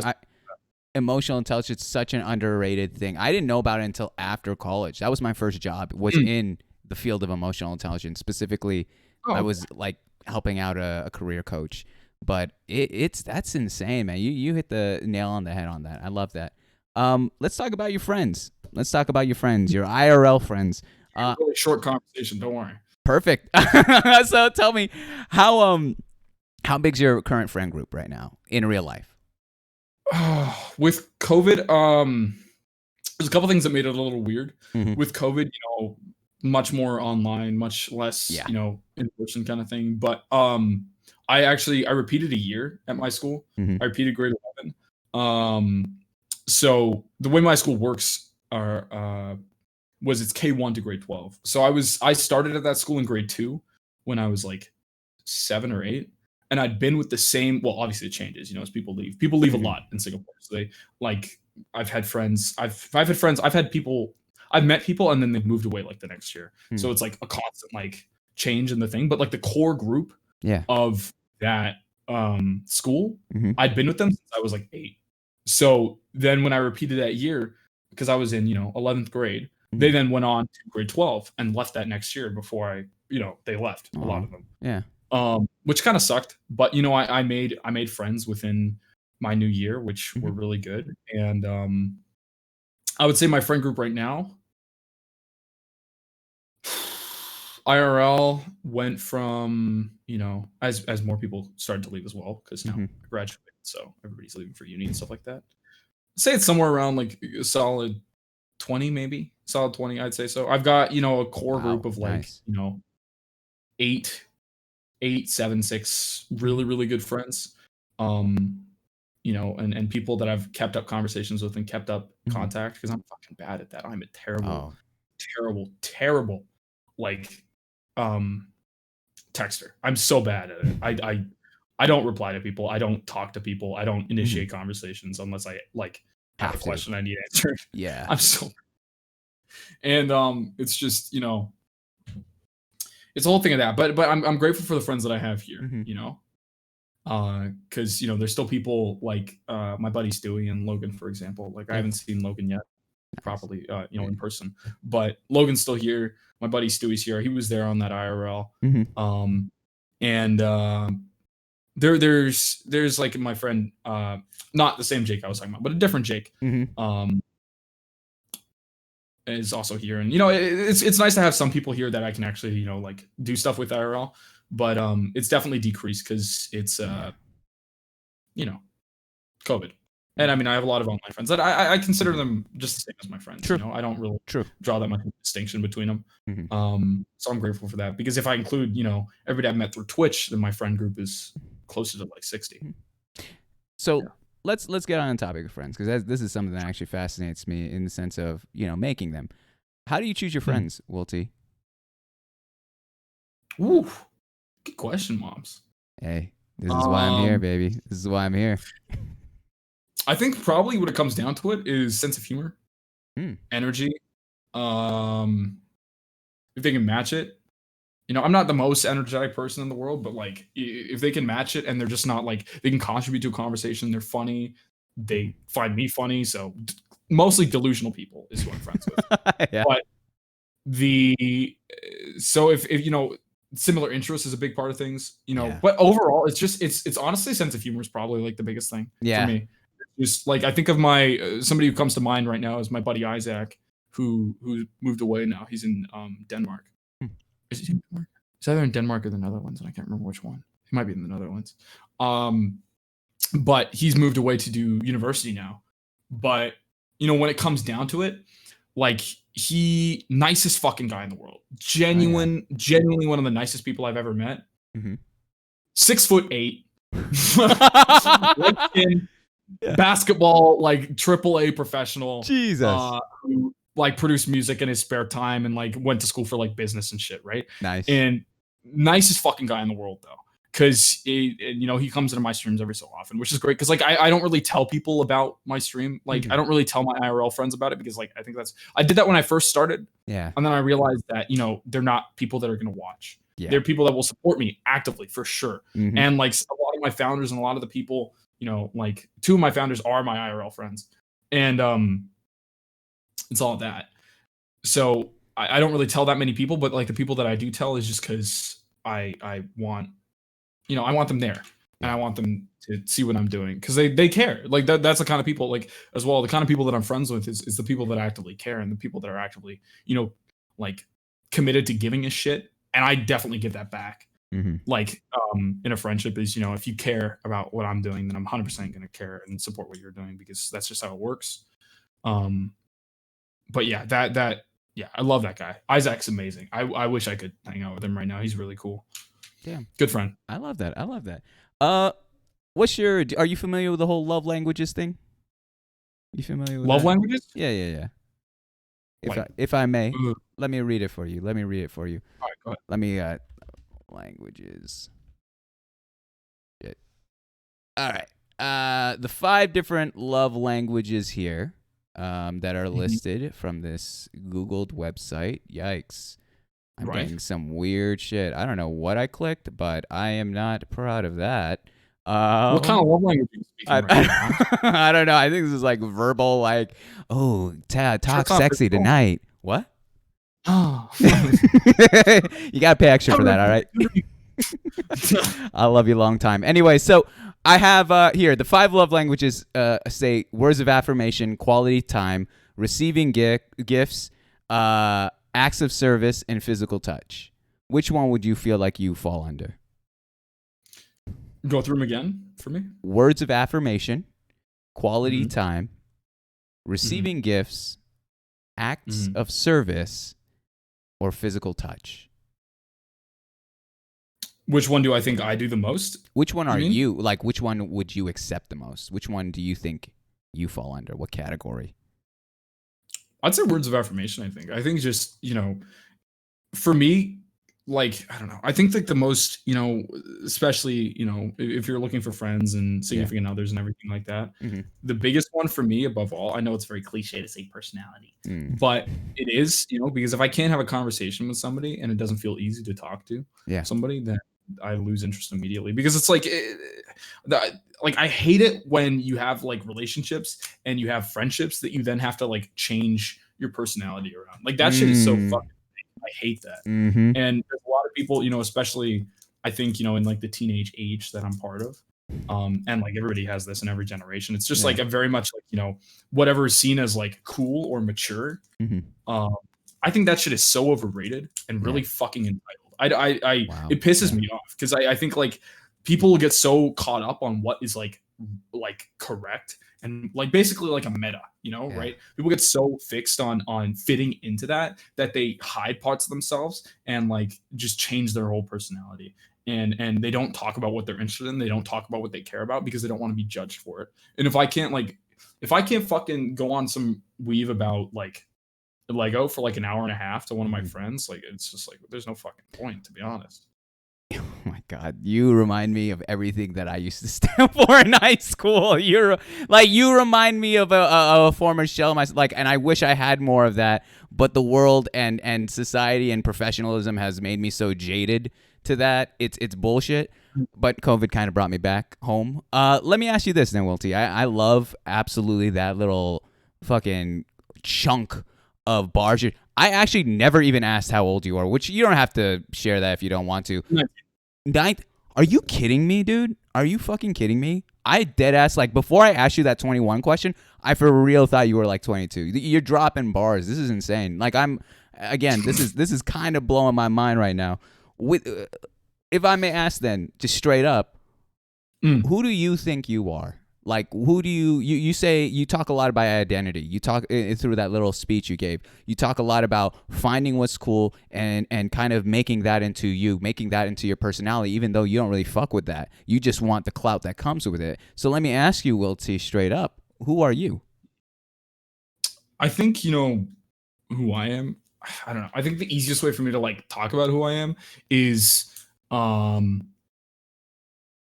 like what I stand for and like what I want out of life. I think that's the easiest way for me to look at it. Okay. And for me, I touched on it a little bit, but like to be happy is probably the biggest thing for me. If I, pursuing stuff that makes me happy, interacting with people that makes me happy, I definitely want, I have such a drive to be a dad one day. You have no idea. Oh yeah? I'm so ready to like throw my kid into a pool. You have no fucking clue. Yeah?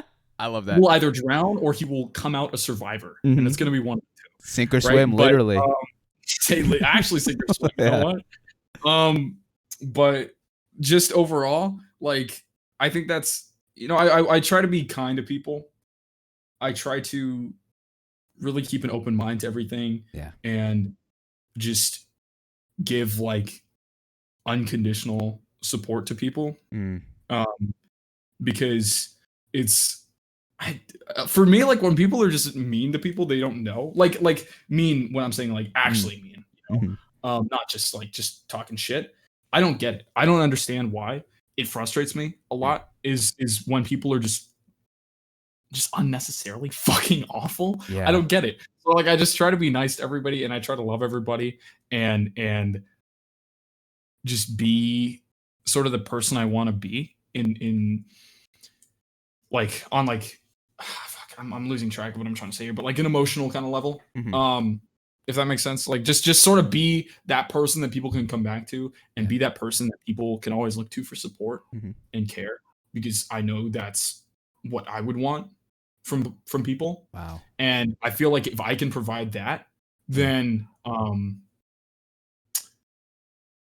there's a chance that people would like start doing it back, not only to me but to other people. I love that. Which is like, that's a good one. And I think, yeah. Did you have, if I may, I was reading a little bit in between the lines of what you just said. Growing up, did you have that person in your life, Will T? Someone you can go up to and spill your thoughts, feelings, emotions, and, dreams and insecurities? Yeah, I'd say so. I'd say so. I think definitely my mom is a big part of that. Yeah. Hard to just, from whatever, either, masculinity sort of thing or masculinity dynamic with my dad. I'm definitely not as open about that stuff with my dad. Yeah. But for the most part, yeah, for sure, my mom. Yeah. I think, I've had friends as well, and people I've talked to for other reasons, like therapists or whatever. They've always kind of been that for me in that aspect, where I can have conversations and I can actually just talk freely about stuff. And a big part of it's my friends and my mom, because that's where I feel like the most comfortable. I can definitely fucking spill my guts in like a professional environment, with a therapist or whatever. But it's like to know that there's always, no matter like for example, the therapist, like, because I still see a therapist because I think it's important to talk to somebody. Yeah. No matter how you're feeling, I think it's important. Yeah.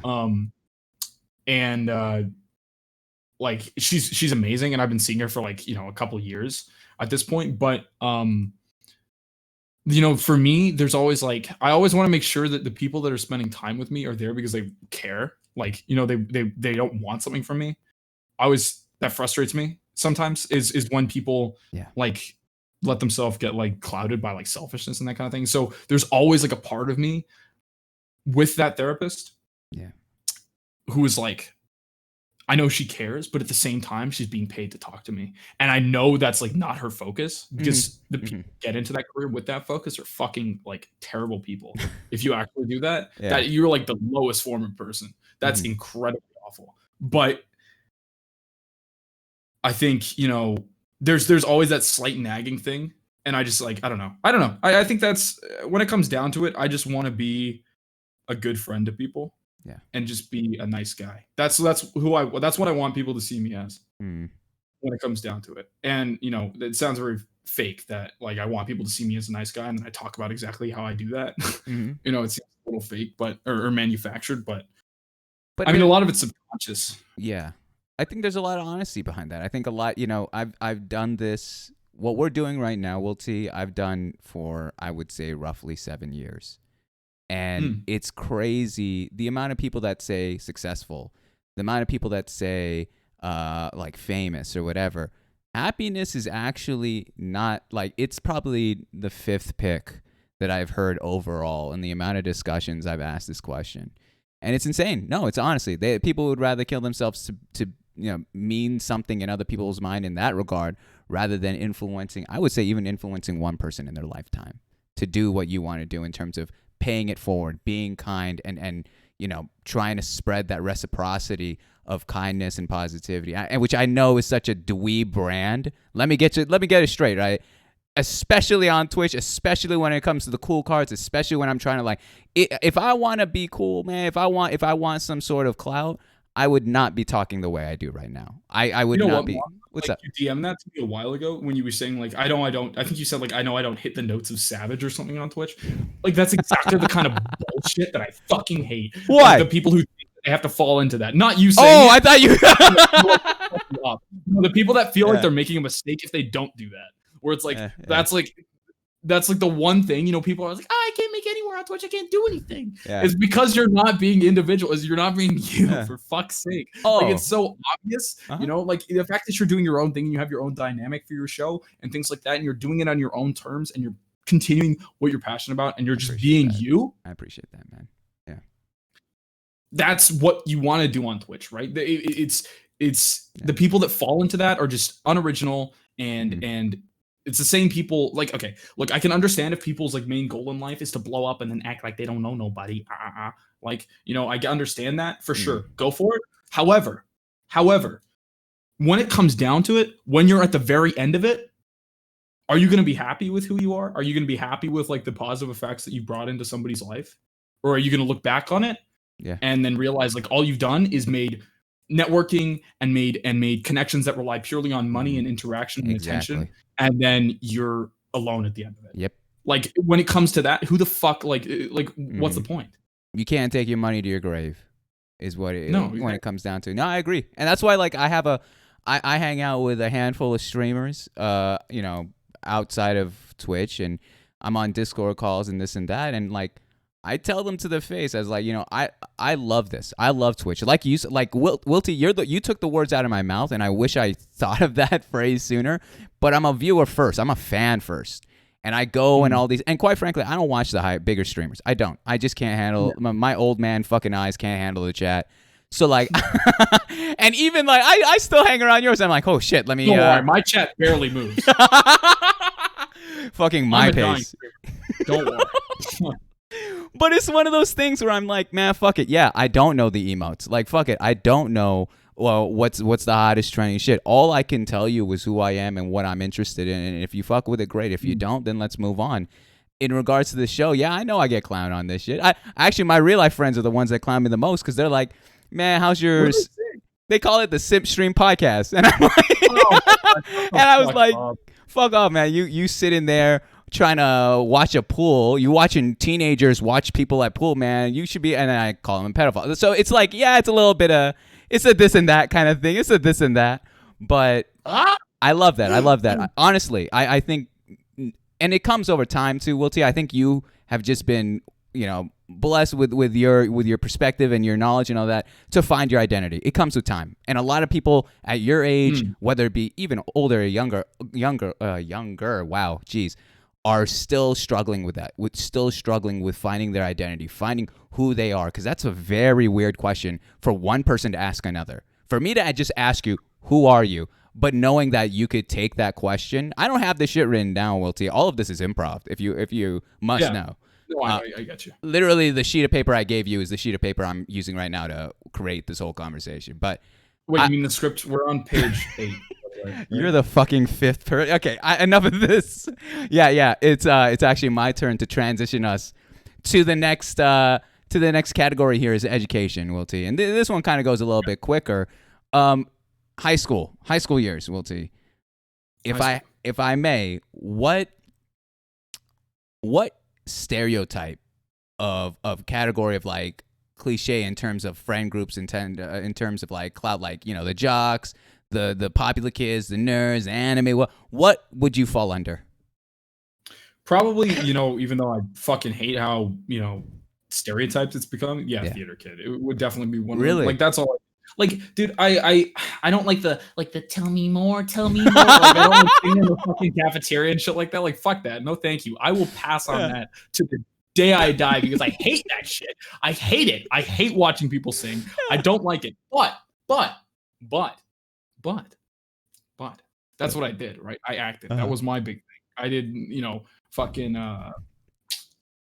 improv. I did. Oh wow, damn. I did productions. And that's what I was good at. But, you know, like I did a whole bunch of stuff throughout school, but that's like I really fell into my flow with film most recently. But theater was what I did like from, I mean, our school, the way they did it, you know, because they were all about giving a real holistic thing. Like our school is a very hippie private international school that, you know, in a lot of ways it just pushes shit down your throat and it's painful. But then in a lot of ways as well, it really gives people a chance to really find out like what they want to do, which is fucking hilarious because considering in the environment, the only people that like actually like the only thing that's actually valid, despite them doing that because of where we are and because of the people that go to our school, which are rich people, the only ones that are really considered valid and aren't laughed at are like the same things that are considered valid everywhere else. Like, you know, business, math, science.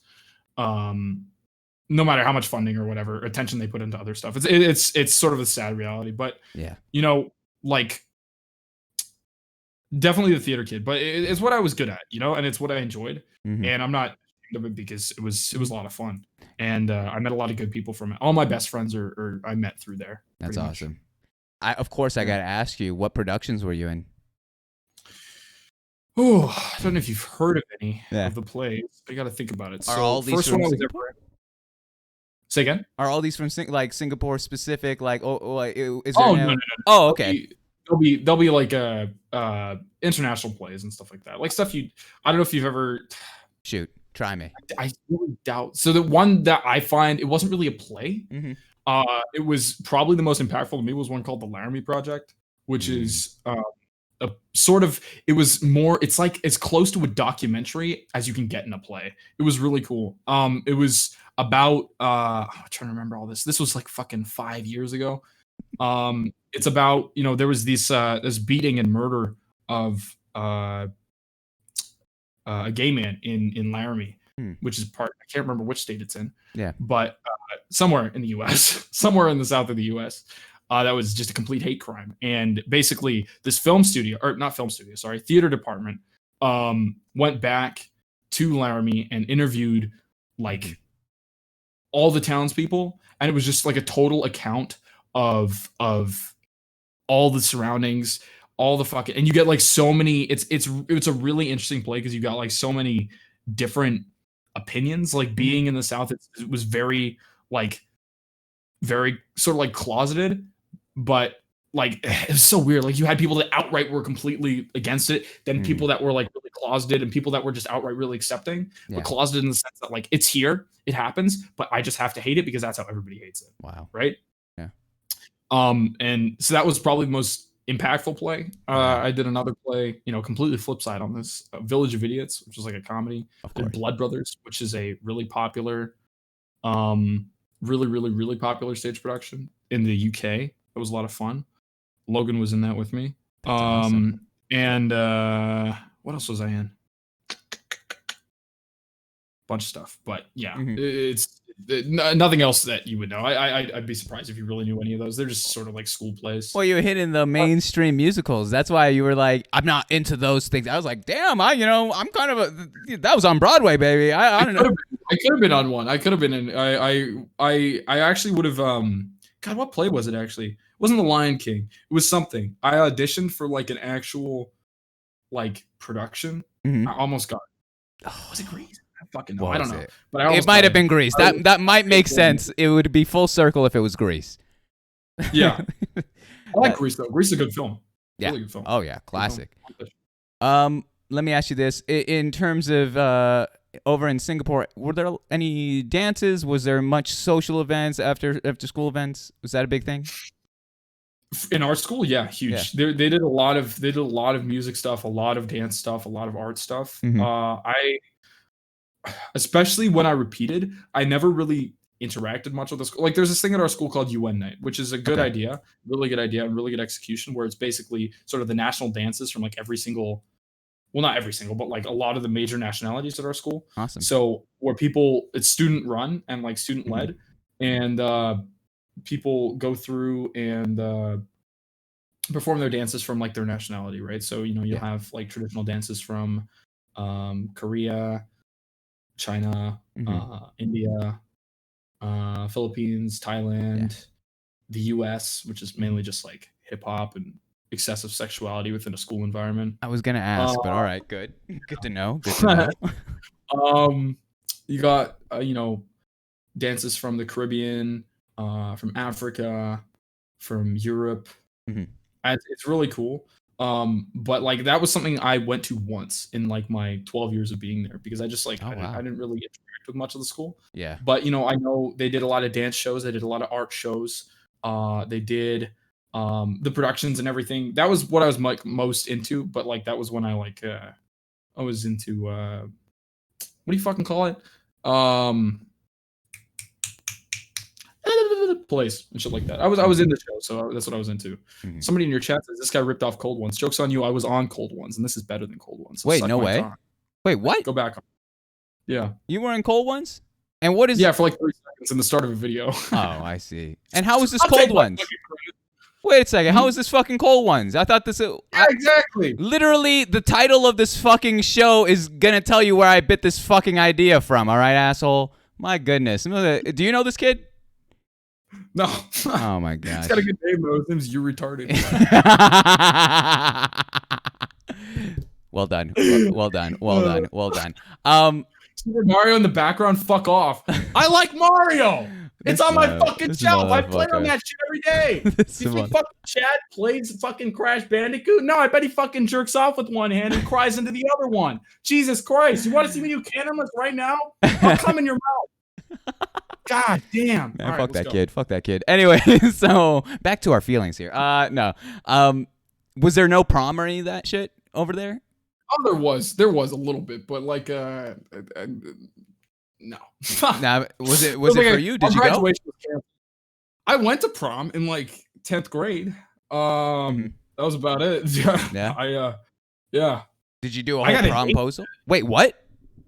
Yeah. Oh no, it's not like US prom. None of that fucking. Oh, okay. Yeah, you didn't do the whole fucking shit on banners. I don't know how I got a date to that, but yeah, that was. It was like fucking like junior prom. It was like nothing, but like the senior prom and stuff like that. The most senior prom thing that would have happened was canceled because of COVID. But like my graduation was over Zoom, which is cool. Nice, because I wore half the suit and actually the same pants I'm wearing right now. Now you got to show us the pants. We got to know what these graduation pants are. Trying to get me to stay. Oh, they're just fucking like exercise shorts, dude. They're that New Balance representing. Oh, hey, no free clout here, but those are nice. Yeah, it's a sponsored stream. By the way, !nothing to get them. But yeah.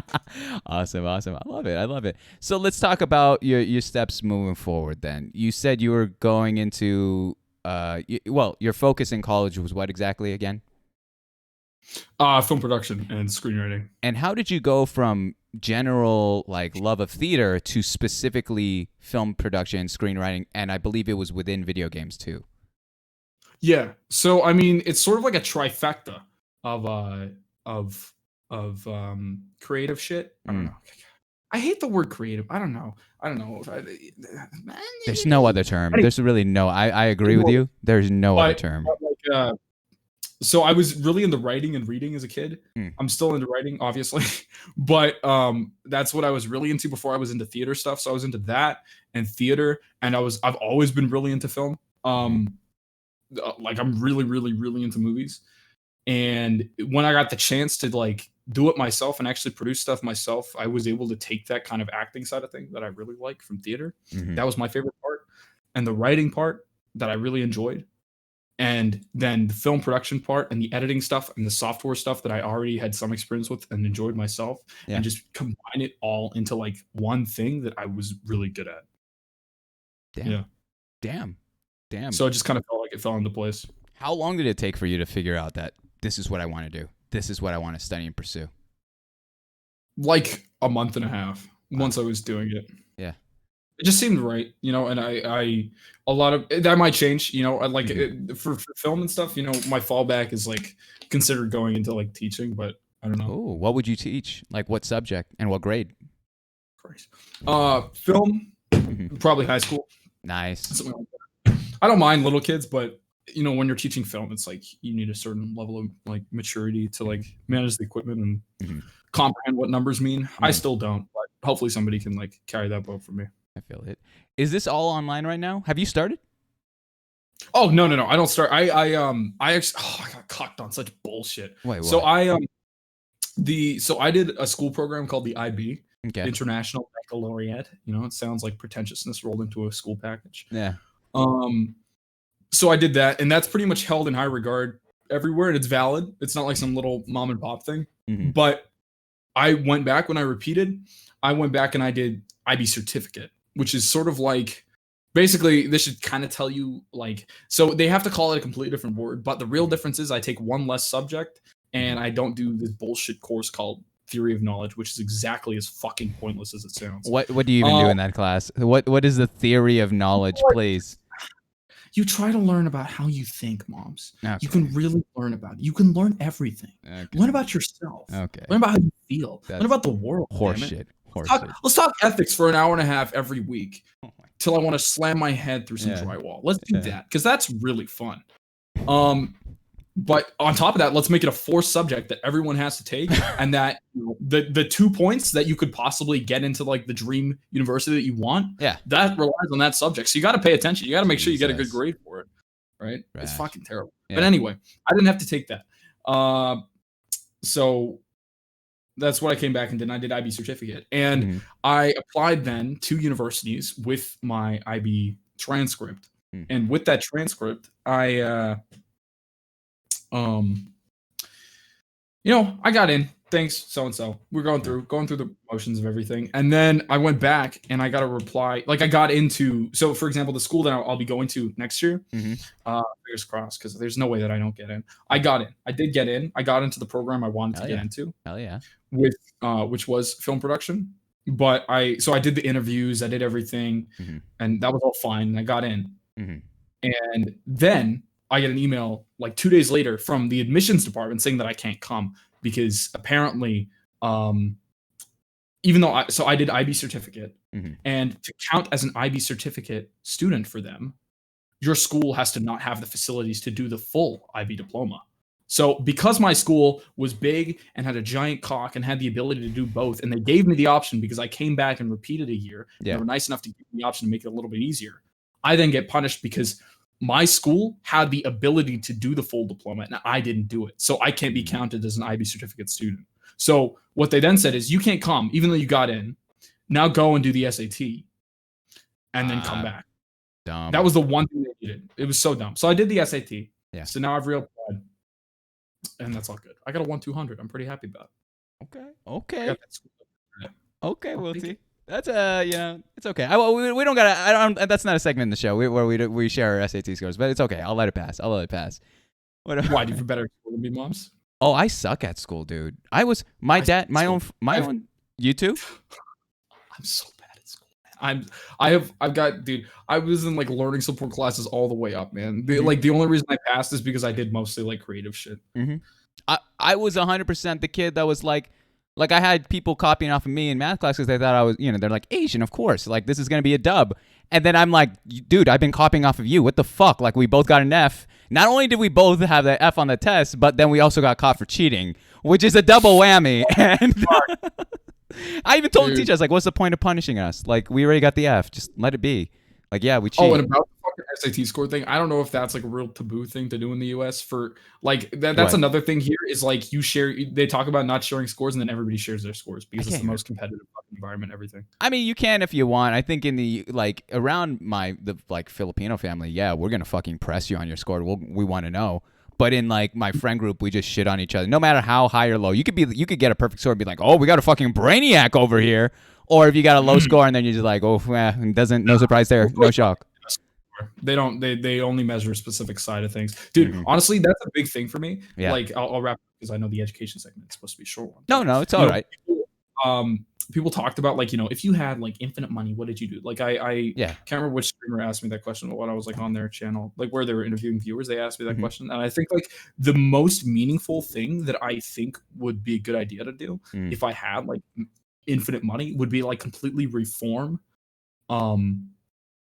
like the education system for like a global system that can handle like different scopes of understanding and different skills and different like interests for students, because very much like I don't really know that much about the US public school system, but at least like the IB and tests and grading and everything like that is really styled to really work for one type of person, and then everybody else gets fucked in the ass. Oh, completely. And that's including the US. It's a shit show. It's a shit show here of education. That's why we're ranked. Last time I checked was 23rd. I think we're even lower now, but it's shameful. But whatever. They don't give a shit. They really don't give a shit. Let's just be honest with that.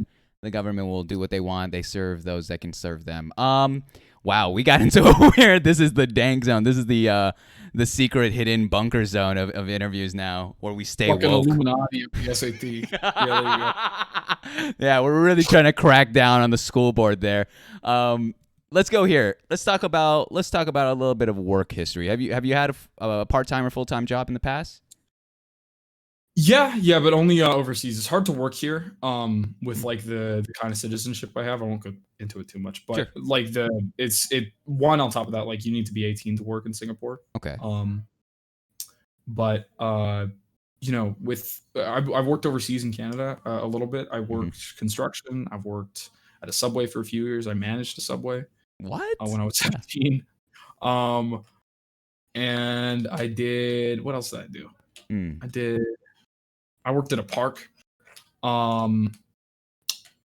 Just sort of like, doing like groundskeeping, basically, a national park. Mm. Yeah. Well, let's go down the list here, Wilty. All right. So let's start off with your very first job. What was that exactly again? That would have been Subway. Would be the first job. So Subway, and it was before you were even a manager. You were doing what?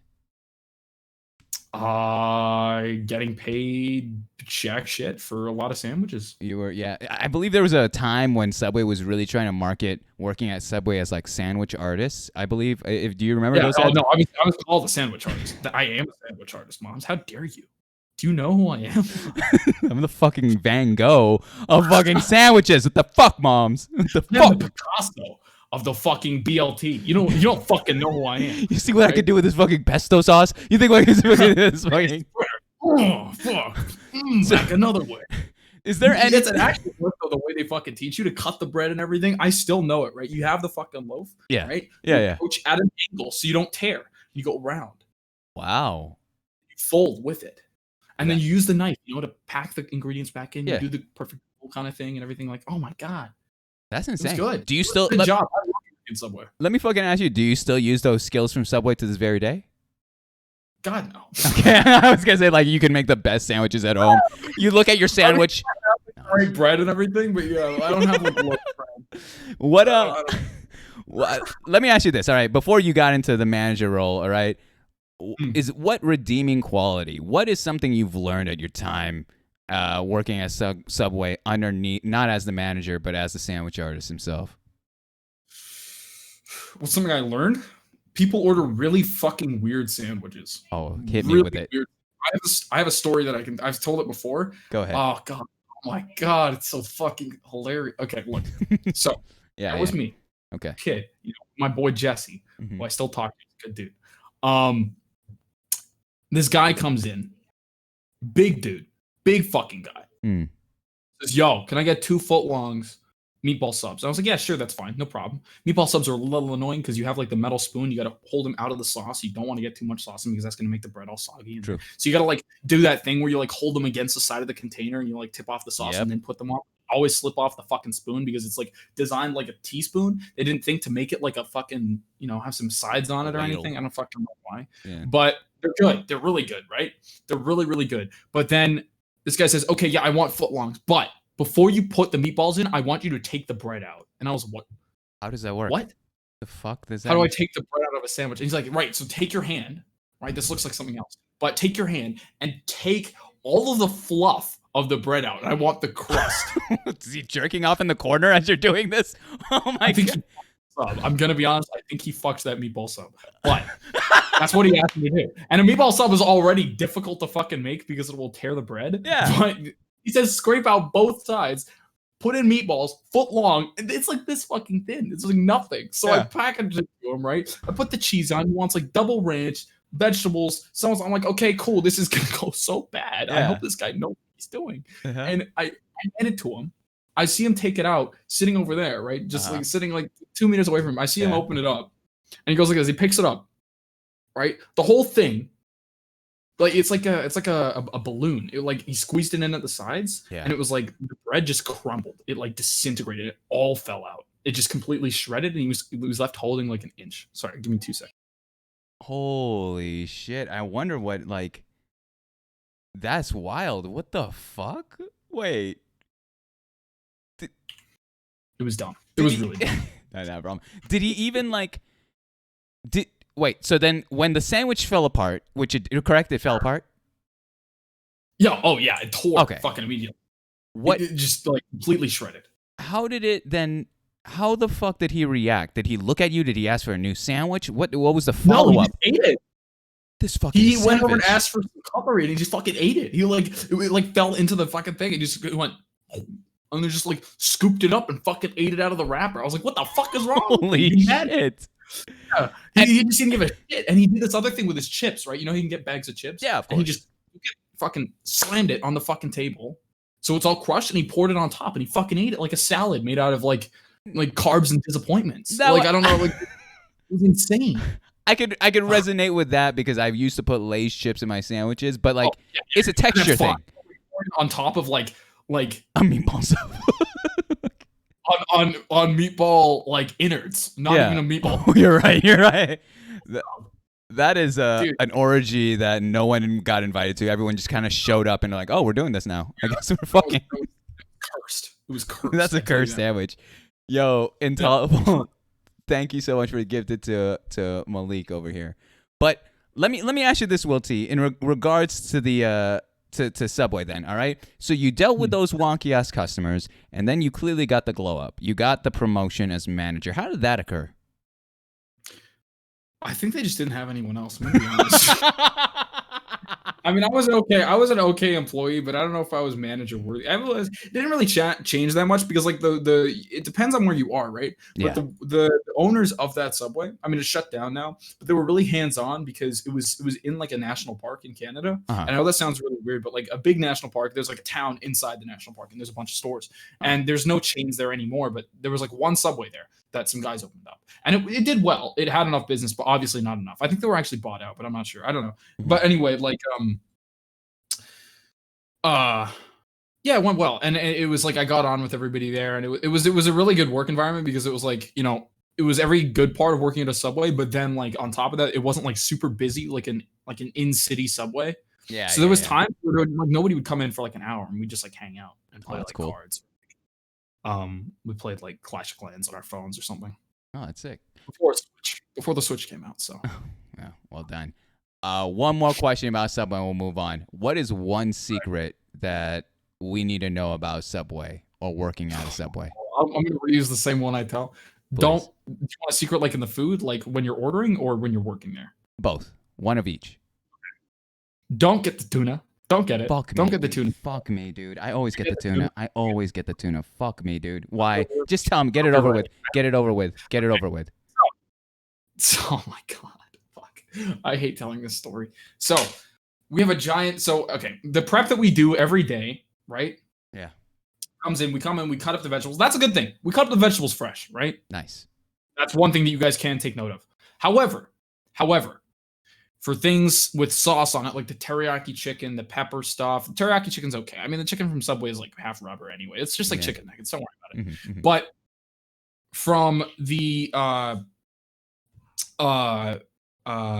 for the tuna, if you guys have seen like astronauts ice cream and shit like that, you know how it's in like those shiny vacuum packed like containers?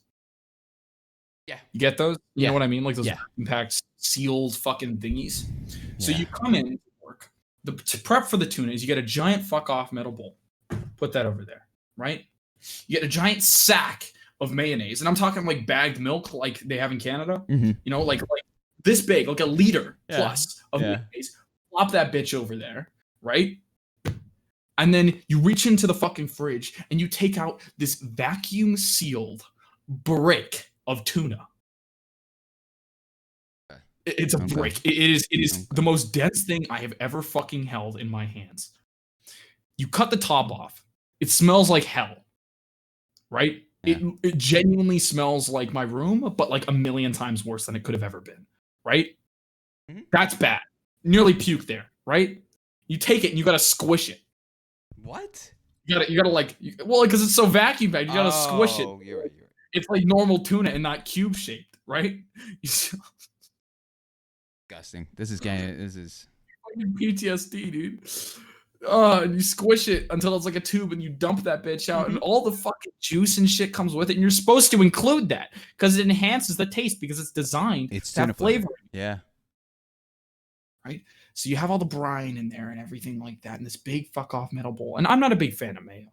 Okay? Some people are. Sure, go for it. But I don't think anybody's a fan of mayo in like industrial like size. Because you take this bag of mayo, slice the thing off of that, you squeeze the entire thing into the mayonnaise, and then you mix it around, or into the tuna, and you mix it around for like 40 minutes until you have the entire bowl of tuna salad. And it's just fucking bad. It's bad. I'm going to be honest. It's really, really, really fucking bad. I don't know how fresh that tuna is. I just know it's vacuum sacked, vacuum peeled, and I will never fucking buy it. I will never buy it because it's too much mayo. And too many bad memories. Somebody said, what's like the safest thing to order? Yeah.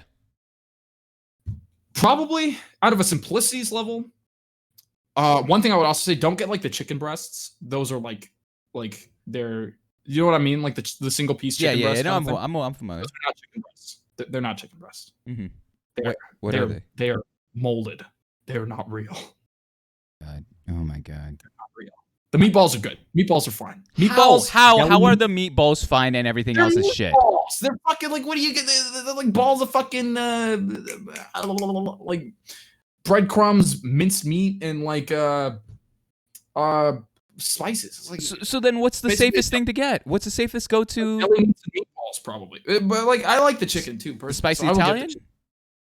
Spicy Italian's good. Spicy Italian is really good. Okay. Yeah. I thought Spicy Italian cold cut. Or like the what's the other one? Oh, my bad. Chicken bacon ranch. That one's fine. Really? That's pretty good. Oh. The chopped chicken rather than the bacon's fine. Bacon's also fine. I mean, if it's processed meat, it's already processed, so it's like, don't worry about it. But like the stuff that's supposed to be really fresh, is not really. Never. Yeah. So the vegetables are good. So a veggie sandwich would be good. Okay. I think veggie sandwiches are fucking painful, but it's boring. Double up on the veggies for sure. Yeah, it's boring. Where's the sauce? Where's the spice? Yeah, exactly. No, so true. You can only add so much other seasoning into a veggie sandwich before it just becomes a sauce and salad. It's disgusting. It's weird. My mom tried to do that to me. Anyways, so after it's true. After your time at Subway, where'd you go? After my time at Subway, after managing and everything, my most recent job was construction in Vancouver, which was really good. I enjoyed that.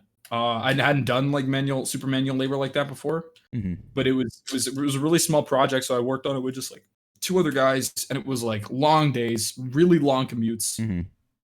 But it was fun. It was a lot of fun. I enjoyed my time with it because it was like, I didn't do it for crazy long. I just did it for like 3 months or so, but it was good. But it was like 10-hour, 11-hour work days, 2-hour commutes either way. So I got home at like evening, woke up at like 4. It was good. It was a good day. It was good stuff. I had fun. We stopped for lunch and we ate like at the back of this guy's truck and everything. Oh, nice. And it was nice going from Singapore, because here, if you guys don't know, I'll convert it into American, right? Into Fahrenheit. It's like 95 plus, closer to 100 every day. And humid as fuck. So it feels more like 115, right? Going from that to like Vancouver, which was like a brisk like 16, 17 degrees up to 20. I don't know what that is in fucking Fahrenheit. That's Celsius. Like a cool day, right? Yeah. A nice cool day, not humid, dry, not super sunny. It was nice. 40 something? Okay, so it's 40 apparently. There you go. What's something you learned from that job over at the construction site? How much I fucking hate rats. Wait, what? Yeah, it was really bad. There was the project was like renovating a heritage house in like downtown Vancouver. Okay. Heritage meaning the house was built in like 1902. Less actually, like 1800s, right? It was like a fucking foreman's house or something. And we had to clean out the basement so that they could fill the entire thing in with concrete. Yeah. I don't know why. Oh, so bad. We had to pull out like fucking insulation over our heads, and inside that insulation were like metric tons of rat shit and rat corpses. Oh man. We collected how many they were because we had to put them all in a bag, so we counted them. There were 57 rat bodies and like 7 nests of like rat babies that were all dead that we had to fucking clean out of there. It was so bad. It was so bad, dude. It was terrible. God damn. And like the insulation was the worst part because it was like fucking had shit all over it. It was stained. I have a photo I can show you. It's me in like a fucking hazmat suit. That's literally what we had to wear. Like we went from Subway to this. You can't just have a normal work environment. You can't just have a job where it's appetizing. I'm never lucky. I don't know what it is. That's the nastiest shit, dude. Go ahead, pull up this fucking Breaking Bad hazmat suit that you got going on.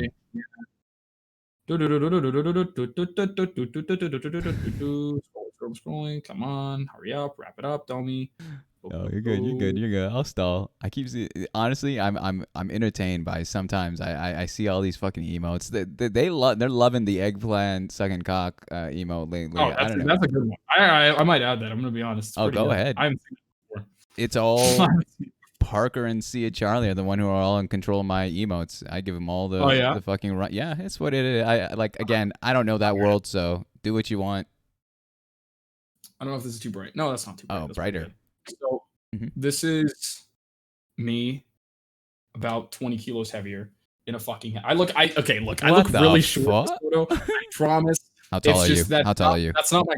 I'm like 5'10", 5'11" on a good day.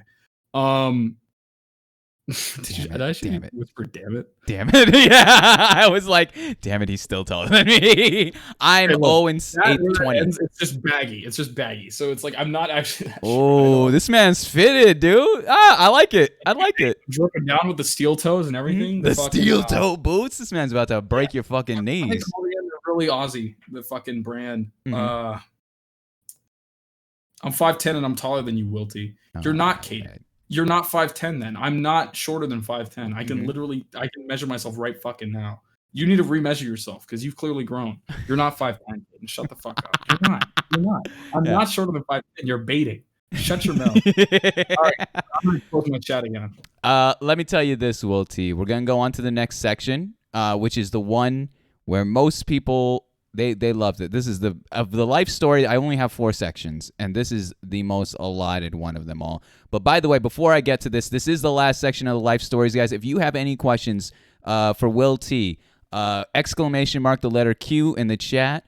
You've heard a lot of what he's had to say.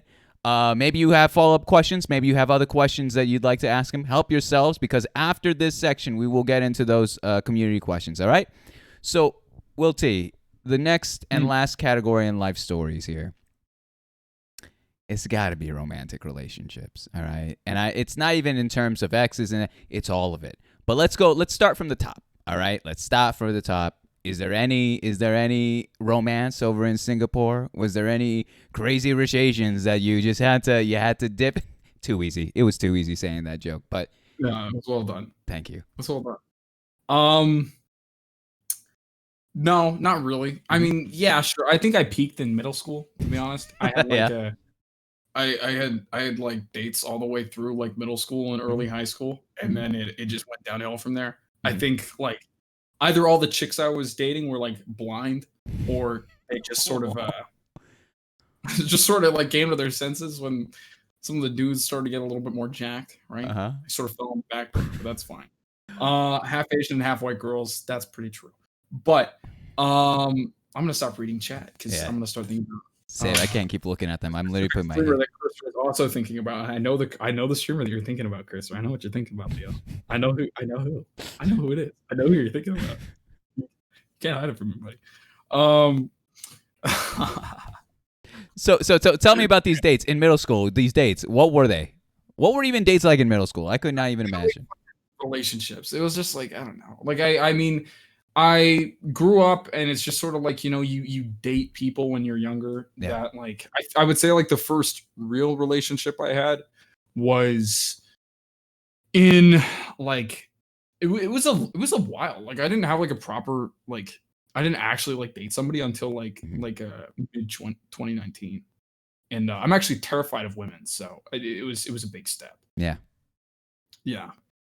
Yeah, but it was okay. It wasn't the best relationship. It didn't go for that long. It was like 6 months or something before I realized she was batshit crazy. 6 months is quite a bit of time, in my opinion. But hey, it is what it is. What? Yeah, I mean, it's some of my friends though have like, I mean, because I grew up with people, the same people all the way through. Like I had people. I still have a friend of mine who has been dating the same chick for 10 years. Like they started dating in like primary school, and they're still dating. It's insane. I don't know how, but they are. Yeah. So you went from, and I would be remiss again. You don't have to answer this question, but what was it the thing of the quote unquote batshit crazy that was like, oh, this is not for me. I gotta go. This has got to end. Oh, she was super abusive. It was terrible. Verbally, I know that's physically. It's like mostly verbally, but like it's not really a thing you hear of a lot. Is chicks being abusive to dudes? It's mostly the other way around, but it definitely happens. And she was fucking really bad at it. Yeah. Or she was good at it, but it was really bad. Yeah. But it was very yeah, it was she was just like, she was very manipulative. Uh, she would do a lot of shit to like gaslight me. And I can't really say I ever really got mad.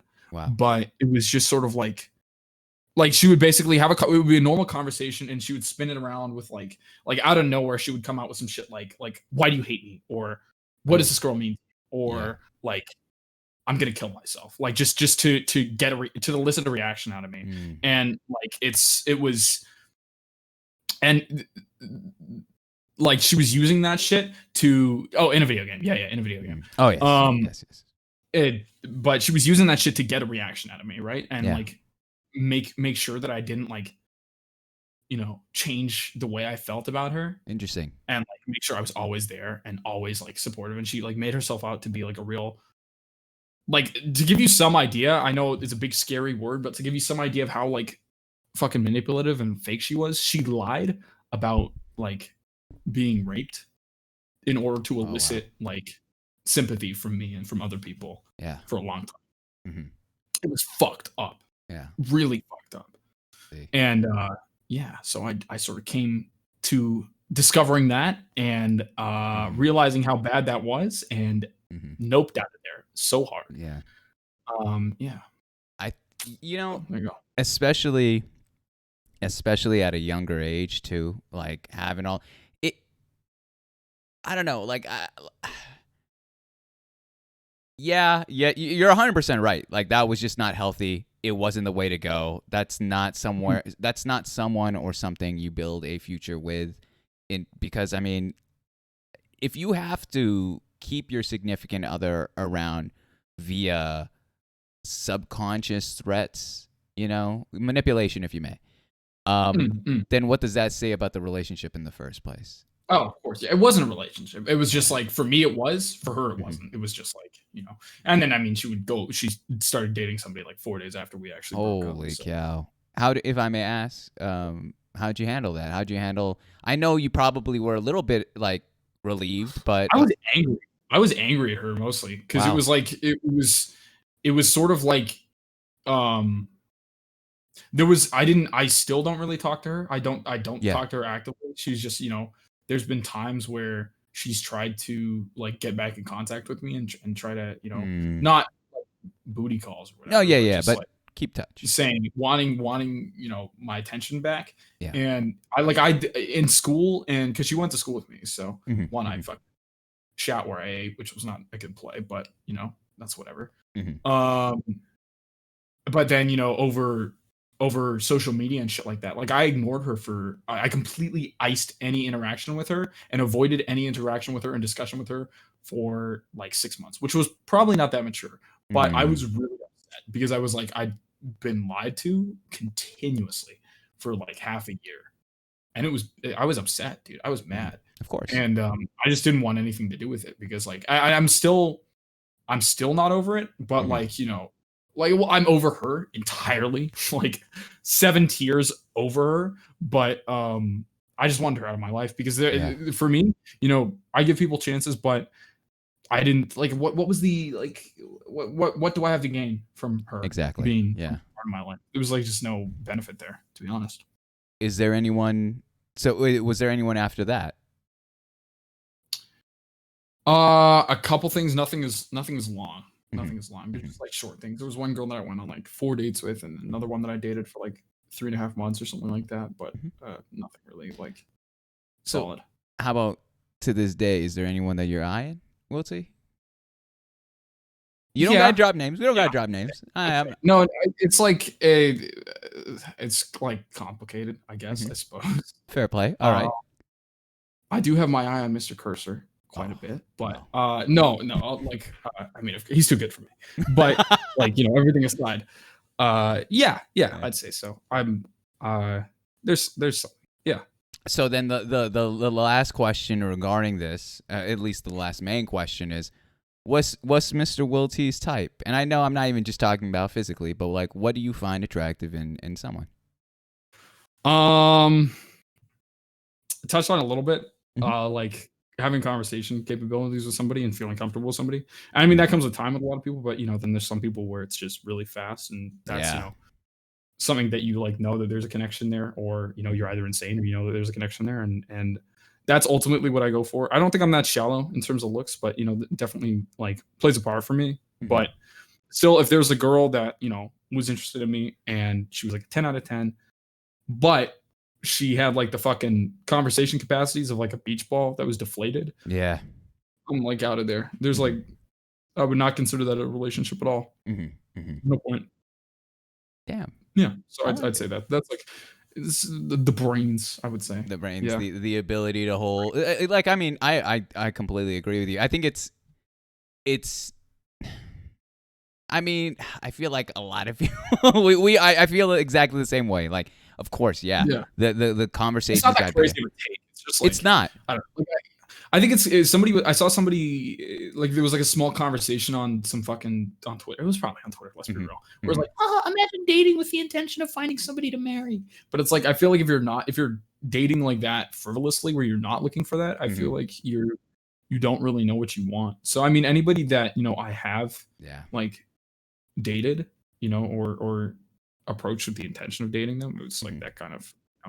I always try to keep that in mind, right? And I mean, if stuff gets in the way of like I never want to end up in a relationship I'm unhappy with. So it's like why would I not why would I not set my sights on like perfection for that? Well, to be fair, like the reason that I wasn't thinking that it was not like a hot take. It wasn't a common it is a common take, but I was more surprised that you would admit to it or say that aloud. Because I feel like a lot of the culture, like especially for the youngins, especially for those that are younger, you guys are like, man, I'm looking for a fucking 10 out of 10 baddie that's ready to fucking hey, someone rule my fucking life. Fucking dump truck for real, dude. I'm trying to see that shit from the front, dude. On a stack, dude. For real. If she don't give mad brain, all right, if she don't give a fucking IQ brain, then what the fuck is?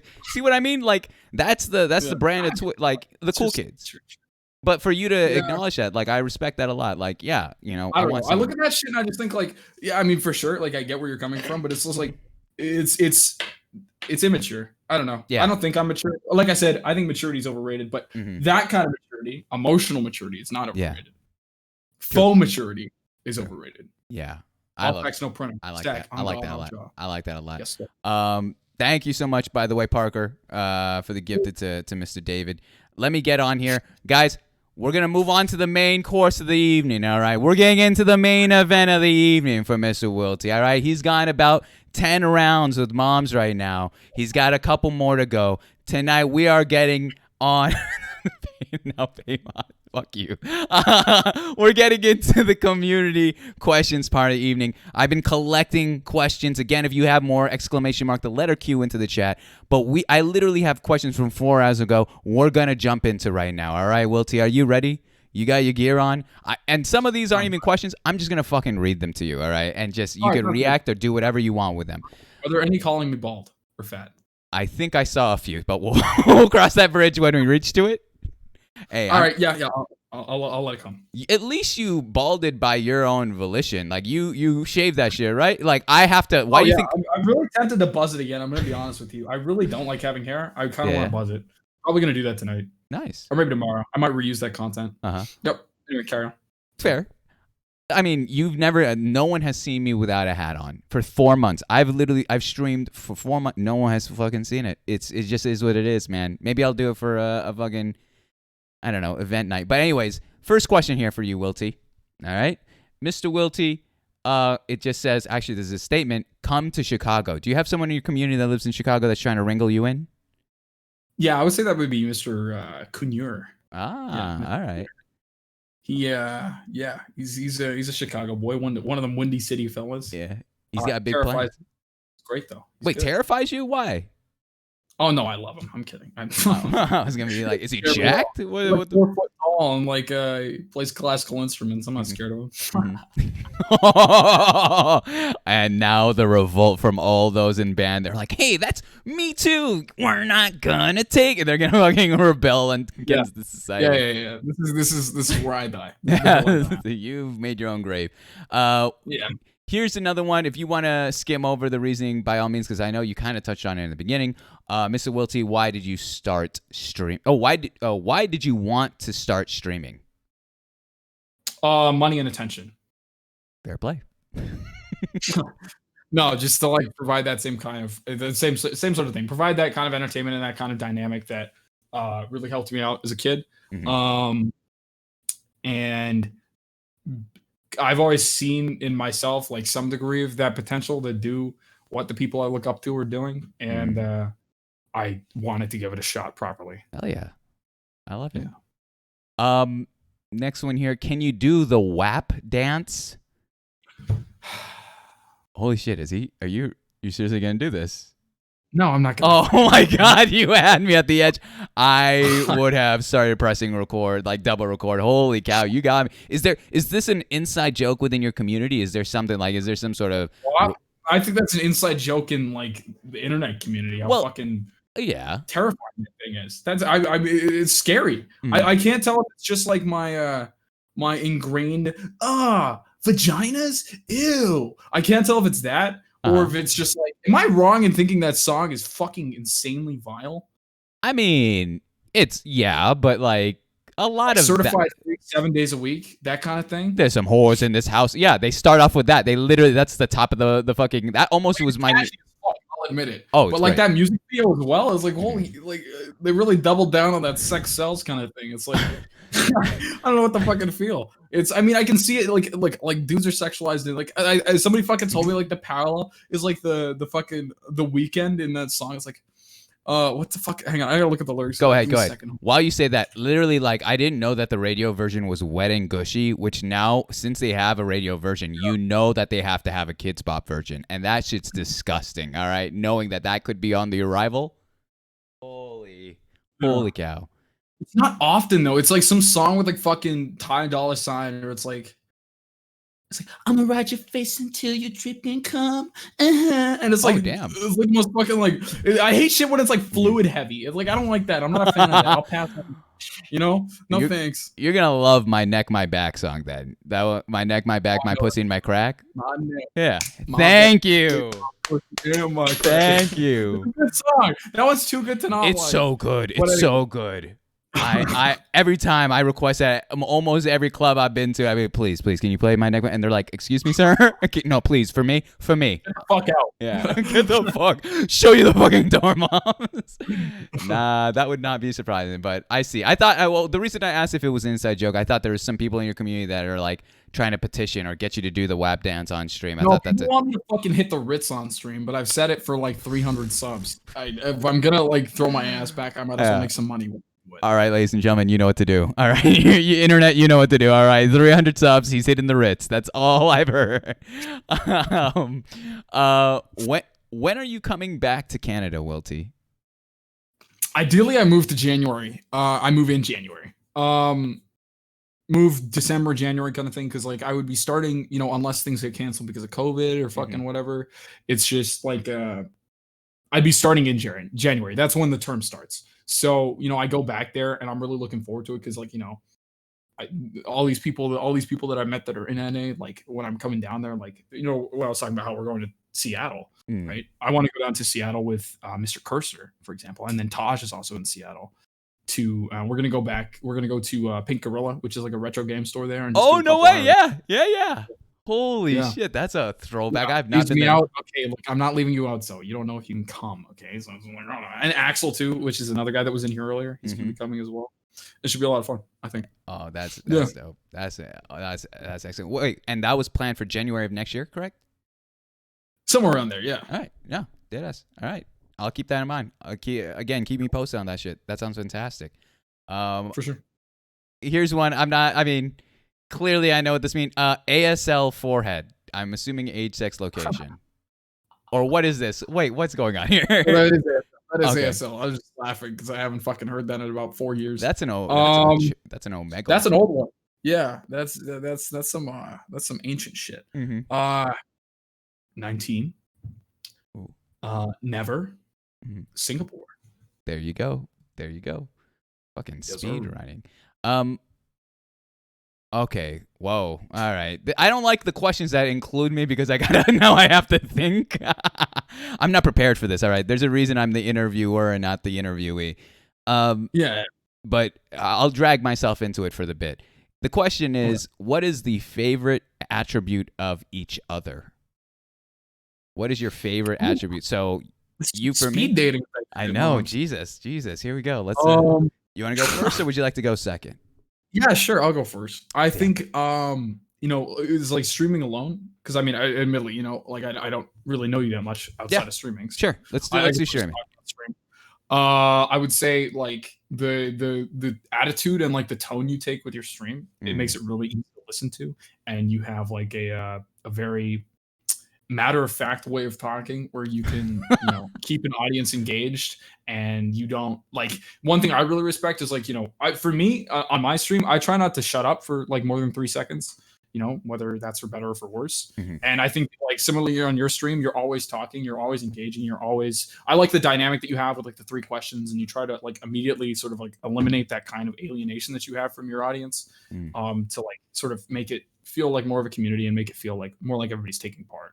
And I think you get real close to everybody, and I appreciate that. Yeah, I think it's really good. Damn it, Milty, you know the sauce. You know the fucking sauce, all right? Don't tell him, all right? You can out Subway, you can't out Moms, all right? That's the deal here. For Mr. Wilty, get ready for these kissies. No, Wilty, I mean, I've said it from the top of the show, and I won't even take this stuff that I said at the top and reprocess that, but genuinely, like, as a streamer, I watch streamers so critically now, especially ever since I've done these interviews, because it's like, if I want to invite people that not only I think everyone has a story, that's sure, that's across the board, but like I'm so intricate, and again, it's because I stream. It's so intricate when I watch the production of other streamers. So you could do just chatting, you could do variety, you could do whatever you want.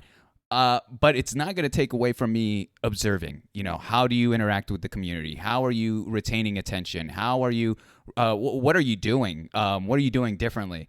And so with Will T, like why I find him so fascinating, why like dead ass. And again, I'm not trying to put him over the top or put him on a pedestal, but like Will T is one of the sharpest guns in the West. Like his ability to react so seamlessly and originally is what makes me, like, if I was in your category, Will T, I would be scared.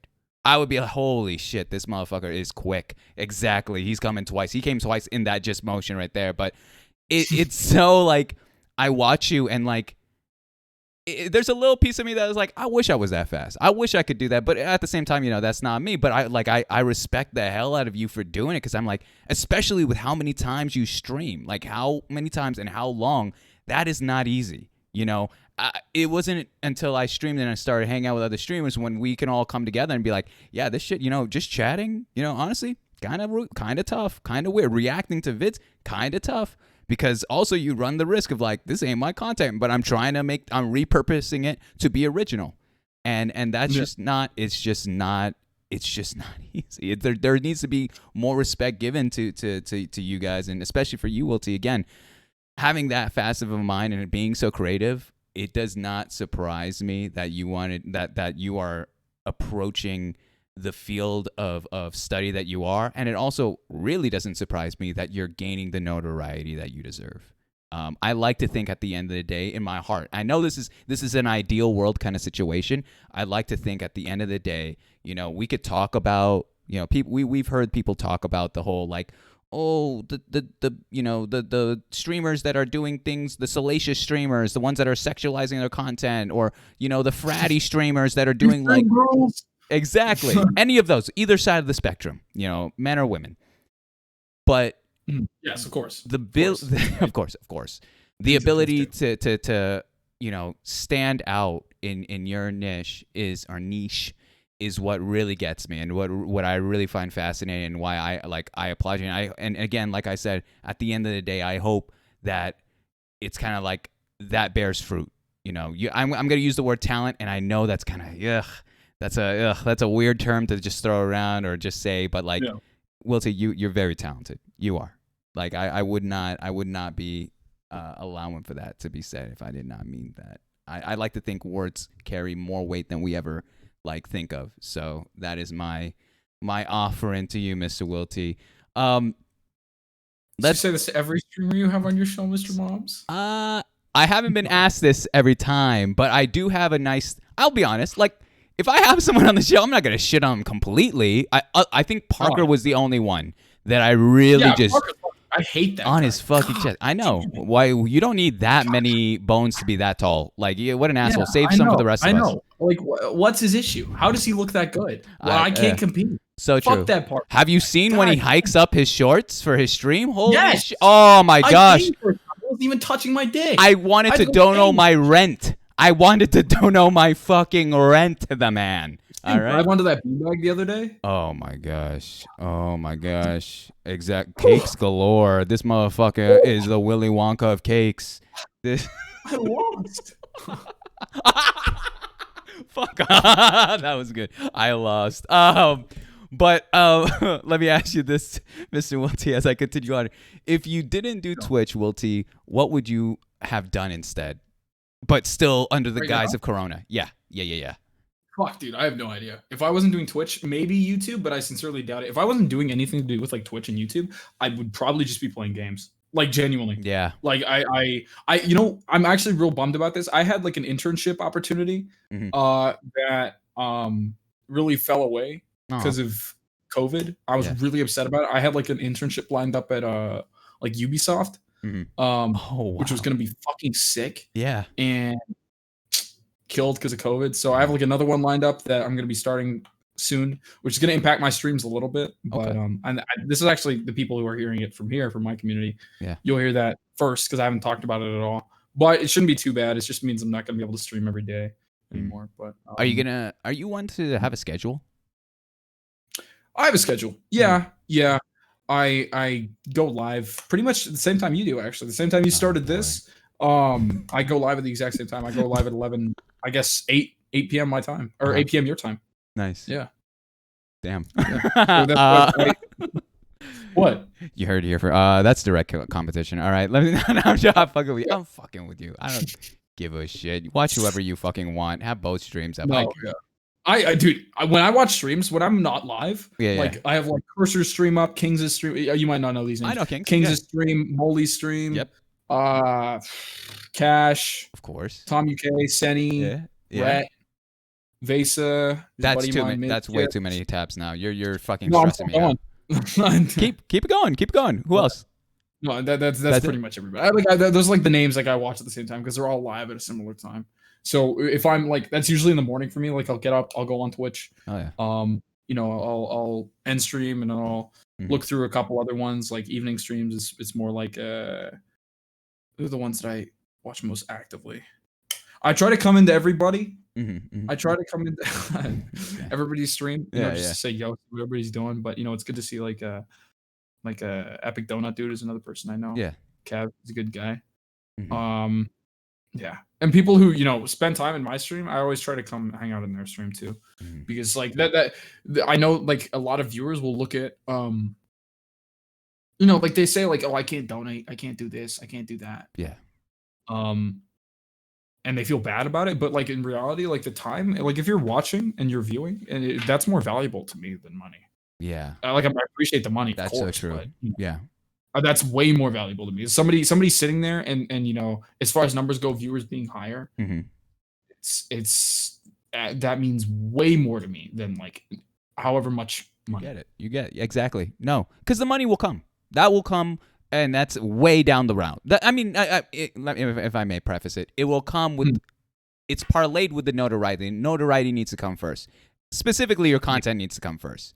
And building that community, and once more and more people, it's kind of like that bacteria effect. More and more people fuck with you, you're able to cultivate this. Then that's something to consider. But people that come in here, they get affiliate quick, and they're like, "All right, it's time to get fucking paid." You are fucking delusional. All right, you are living. Honestly, yeah. But like, if I was still streaming, like as long as I have been, which is not that long, but if I was earning, I earn a little bit of money, which is I'm grateful above the moon with, because it helps me buy stuff for the stream. Like, I mean, that oh yeah, that it's all from stuff I'm putting back into the stream and trying to games and such and subs and everything like that. And even if I was earning zero money from it, I would still do it, and even more if I could, because like that's not I mean, sure, it helps and it enables me to like, justify it. Of course. Justify the time I'm spending on it, Yes. to like other people. Mm-hmm. I don't care. I would rather earn zero money if it meant that I could keep on doing it for a while. Nice. I would rather just like throw away all the money because I don't need it. I love that. Here's a weird one. I have to poo. What do you suggest I do? No, I was wondering when the hard hitting ones were going to come out, and this is a real conversation topic that I think it's a hard one, moms. I'm going to be honest with you. I'm going to keep it quite above board on a stack. Okay. With you, my guy. Shoot me straight. And that is, you're just going to have to go shit. You're just going to have to go drop it. I know that's not what you want to do. I know it is currently zero poop September, September, sorry, with a Z. And you don't really want to do it, but sometimes you got to do it. You just have to. For me, I was going to say hold it. So, yeah. Carson's got it right. It's important, chat. You know what's really important and underrated is the posture that you have when you're shitting. Oh, that's true. What he's talking about, you get your knees up like 90 degrees. If you get a footstool, it's going to be way better. I was going to ask, do you have a potty squatty? That's crazy. No, I don't personally, but like, if I'm in a setting, which does, I will 100% use that. I will slap my right up on that to make sure that I get the case on that. Put that shit on the Amazon wish list, man. That's a dream one. That's the one thing I'm going to set a donation goal for. Body squatty. So I went to fucking India, right? I went to India a couple years back, and and they had I was not aware of the toilet situation, and it's like a hole. Squat toilets? Yeah. Yeah, I'm used to that here. Well, that's not everywhere, but it's prominent. Like every bathroom you go in will have like 2 normal stalls and 1 squat stall. But the squat, like I finally used it. That shit worked fantastic. That shit just jetted out. And you don't. I just don't have the balance. Me personally, I don't have like the stamina and like the fucking to crouch like that. Oh. It's a genetic thing, like what people call like the the Asian squat or whatever, being able to squat with like the entire foot on the ground. Like it's a flexibility thing, but it is actually like a genetic thing. And we can't we as in white fellas, the boys, we can't do that. We can't do that shit. I fall over. I don't have. I have like handrails and shit. I need like a fucking walker. Yeah, you have the fucking metal beams, and you're like this. Well done. It's like one of those things you go ice skating with. Like one of the things. Oh, the walk. Oh yeah, I've used that. One of those. That's one of those for a squat toilet. That's hilarious. Here's one. Why is this man so freaking bald? PogChamp. You tell me. Babe. Hair, I've said this before and people don't believe me. Hair is quite simply a societal construct. It is a shackle that you need to shed because you really don't need fucking hair. You really don't. There's nothing wrong with having your hair cut. And I think Anthony Fantano says it best. It's so fucking convenient. It saves so much time. I don't need to buy shit. I look good. Who fucking cares? I'm chilling. That's so far from the truth. Taj, that's because you spend about $300 every month on a lineup from your barber, and you don't know what you're going to put the $300 into if you stop. Jesus. This man, Wilty's had enough of your shit, guys. He's had enough. He's going for you. He's going for you now. How do you, that's fucking brutal. Sheesh, you ain't lying. That's true. How do you manage to maintain all this sauce? PogChampo? PogChampo? Yeah, that's what it said. Okay, PogChampo. I don't know what sauce they're talking about, to be honest, but I mean, look at the fucking drip right now. Where'd you get that shirt? Oh, this? My mom bought me this. What can I say? I'll take it. Probably around like $20 from some online store somewhere. I'll fucking take it. It's cozy as shit. Yeah. This thing is well made. It's not see-through. You can't see my nipple. Maybe you can. I'm not gonna test that theory. But it's comfy. It's cozy. Yeah. I just wear it because it's I got like a suit jacket I was tempted to put on, but I'm just chilling. I don't really care. I wish I had more shirts of stuff I liked. To be honest. Well, what's stopping you? Honestly, just money and time. Things I have to ship them here, and it just like, yeah, it's just I don't want to spend like $40 on shipping, and then like Holy $30 cow. on a shirt, I didn't even and it's not think gonna be about $40 on shipping. That's a bit of an a overstatement, reach. but Okay. same kind of thing. So it's similar, like you get what I mean. It's Yeah, just yeah, like yeah. It's still too much handling. There's no free shipping around your area? depends on what it is. Because everything in Singapore, there's nothing that's local. That's the difference with the US. Is there's nothing that's local in Singapore. It's too small. It doesn't have any everything in Singapore, every single item pretty much to like 90.99999999999% Yeah. is imported. There's nothing there. Oh, wow. Yeah, it's Damn. just yeah. I did not know this. Will T, who is Miss McGee? MCGEE? Wait, send me the name. Wait, write it out. What is it? MCGEE. Miss McGee. McGee? Yeah, Miss McGee. Okay, I know who asked this question. Go ahead. So this is my buddy Dan, who was in here earlier. Okay. So we had a math teacher in is he here right now? Let me check. Hold on, because I'm gonna talk shit about him. Dan. I'm not talking shit about him, but Dan is not a good math student. I'm an even worse math student. But this teacher that we had, holy fuck, she was a good teacher. She was a really good teacher on my part because she pushed me to do what the fuck I wanted to do. But she was a cunt. I don't use that word lightly, but she was fucking awful. She was this elderly Scottish lady that worked in like real shitty like bad area Scotland schools. So she was harder than fucking steel. She was like 4'10", loud as fuck, and like just terrifying. She was scary. But she was also really nice at times. She was funny as fuck. She roasted the shit out of anybody in her class. Damn, I like that. That's a good teacher, honestly. A good teacher knows how to throw it back. I thought she was a good teacher because she was very matter of fact. She was supportive, but she also wouldn't like fucking sugarcoat you and like you know put your fucking like put you on blast. She'd give it to you straight, you know? She'd tell you what was up. But she would also support you to get better. In my opinion. I thought like I still didn't like her teaching. Like the math teacher I had most recently was even better. He was like super supportive and, you know, like actually cared about us and actually like started like a good relationship with his students, which was like, well, that sounds bad, but you know what I mean? Like a good, you know, working relationship. Yeah, I got you.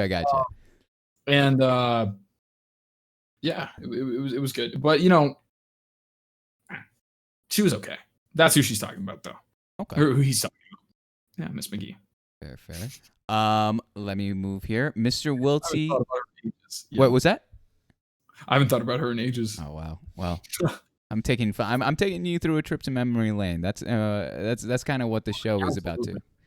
Mr. Wilty, what is your secret behind your rapid hair follicle growth? Is it kind of insane how you can transform from being bald tard to having a full head of hair? Oh my god. Does it really grow that fast? It's like a month ago. Like I buzzed my hair last month on the 8th. Honestly, so I kind of liked it bald though. Like I like it bald. You pulled it off pretty well. Yeah, I think so. Yeah. Yeah. I yeah. Did you have it at a 0 or did you like use a razor blade? I did not buzz it to a 0. I buzzed it to a 1/4 inch. Yeah.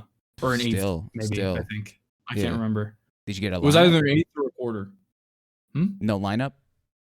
No, I just did it myself in my bathroom. I like that. Damn. Easy. Hey. Wasn't number 2? No, it was I can go check actually. Hold on. Let me get it's not a 0. I'll tell you what it All right, cool. Hold on. Jeez Louise, guys, man. You guys are fucking brutal. I had to like censor. I haven't censored any of this shit. You guys are fucking brutal. What's up, Zoe? This man just left. Hey, no, this is part of the show. I love this. I love it. Do whatever you fucking want. That's part of the show. He goes, this man just left. It was old. This is the one I use, by the way. This is a fucking classic Remington razor. You know what's happening. And it was Jesus Christ. Oh, this guy. It's still on the fucking thing. This was 3 millimeter. This is an 1/8 of an inch. This thing. Ooh. Short. Yeah. Clean. Still has hair on it. Selling this on eBay for $500. So. Hey. If you're interested. Yeah.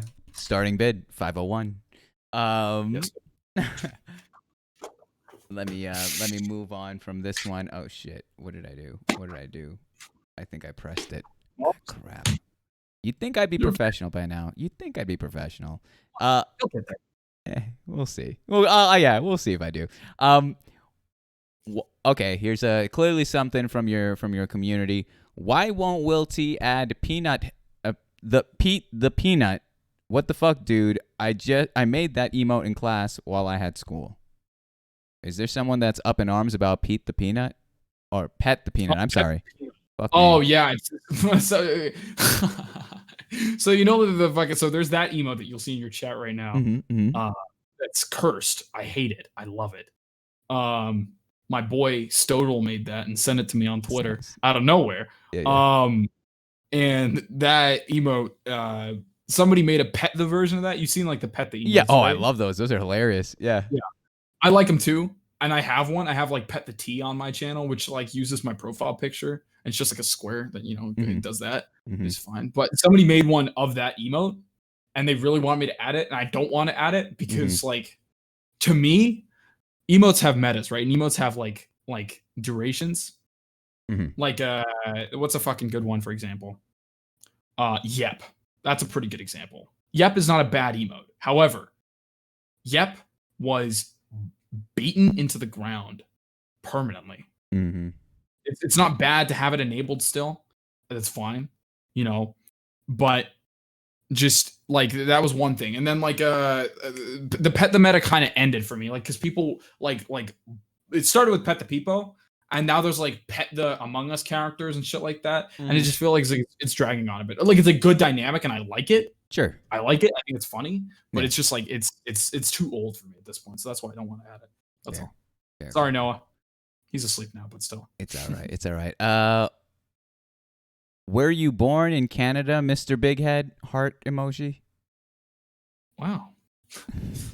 Mr. Big Head. They really know how to get my fucking gears going. No, I was not. I was born in Singapore. I still have Canadian citizenship.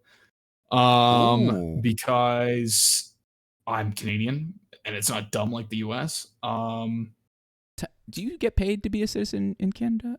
Isn't that a thing? You get paid to be a citizen? Yeah. What? You didn't hear about this? Isn't that a thing in Alaska? I'm pretty sure you get paid. You get paid to exist in Alaska. I think you get paid to live in Alaska as like a habitat. Like a habitat. Do you know how much they pay? I don't know. It's like a few K a month, I think. I had a buddy who was in Alaska and he was saying that his family got paid for living there. Are you got like a surplus of like shit. The reason I say this is because my bro is also like he was born up there in Canada, and one of our family members was like, you can get paid up here if you like something, and I was like, what the fuck? What? Yeah, that's what I heard. But hey, maybe I might be going crazy, man. No, we get paid in a slightly more sane social economy.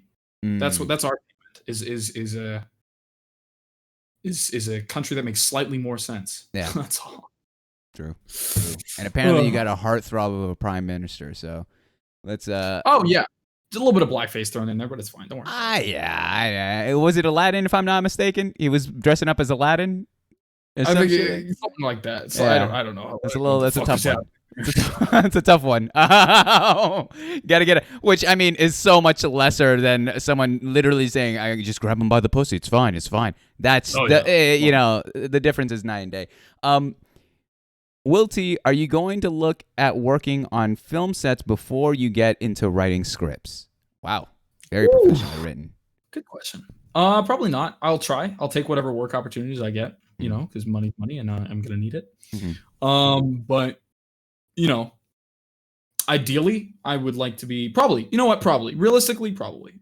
But while I'm still interested in actual film production, and I'd love to work on movies, my interest is at the moment, far more, streamlined towards video game development and narrative development for video games. So it's if it's the only option available to me, then yeah, I'll absolutely work on movie sets. But apart from everything else, I'd rather not. But I'd still be okay with it because it's a cool dynamic. Yeah. But I'm also terrified because I seem to be a really good crop up for COVID cases right now. So probably not for a while. Wait. Yeah. Oh, wow. Dang. I did not know. Yeah. You hear a lot about it with there's a fucking movie that got shut down. What was it? was it Mission Impossible or something that was being filmed somewhere with like some famous actor that got shut down again because like there was like 4 different cases on the set. The Batman. The That was Batman, yeah, Batman. that's right. That's what it With was. Robert Pattinson or whatever. Mhm, And mhm. it was they opened it up again, and then new cases, and then they started again a few days ago. Thank God. I think that's fucking dumb. I think okay, look, my take on this, and this is very much because I'm very much like a sedentary person. Like I don't really need to go travel and shit like that. I do not understand why people can't just put a hold on everything superfluous in their life. I don't understand it. It's so selfish, and it pisses me off because it's I don't know what kind of like level of entitlement you think you deserve. Yeah. But like the people that can't bear to sacrifice a few things in their life for the betterment of like the entire fucking world. Yeah. It's sickening. I don't understand Completely. that at all. Yeah. It's, I mean, and you know what's going to be the worst part, Will T? The older you get, it gets worse. It gets fucking worse. Oh, definitely, for sure. My soul is demoralized after seeing what. No, honestly, like it is, and I don't want to talk about this. This is not about me tonight, but it's just you hit the nail on the head. It's a very selfish world. It is a fucking doggy, and I like to think I was like, all right, try to be the change. You know, try to be the silver line, be the difference. And even with that, is like, ooh, it's tough. It is brutal trying to go against the grain. Let me ask you this, Mr. Wilty, another question here, and wow, pretty heavy, a little bit heavy in my opinion. At the moment, Twitch is all about knowing people to get bigger. What are your thoughts on the current networking meta? Hopefully that makes sense. Smiley face. What is the network? What are they talking about? I'm not very sure what the networking meta is. The networking meta it's a fancy term for leeching. So it's not going to change. That's not new on Twitch. That's been around on Twitch since it got created. It's been around on any social media since it's been created. I mean, just for an example off platform, go look at any comments on any meme page of Instagram. You'll see people just plugging their shit left and right. And most of the time it's bots, but still it's irrelevant. It's the same thing. It's not a meta. It's how things work on social media. It's a form of advertising that would not really fly in-person interactions. Because it's sort of just like how it's like a level of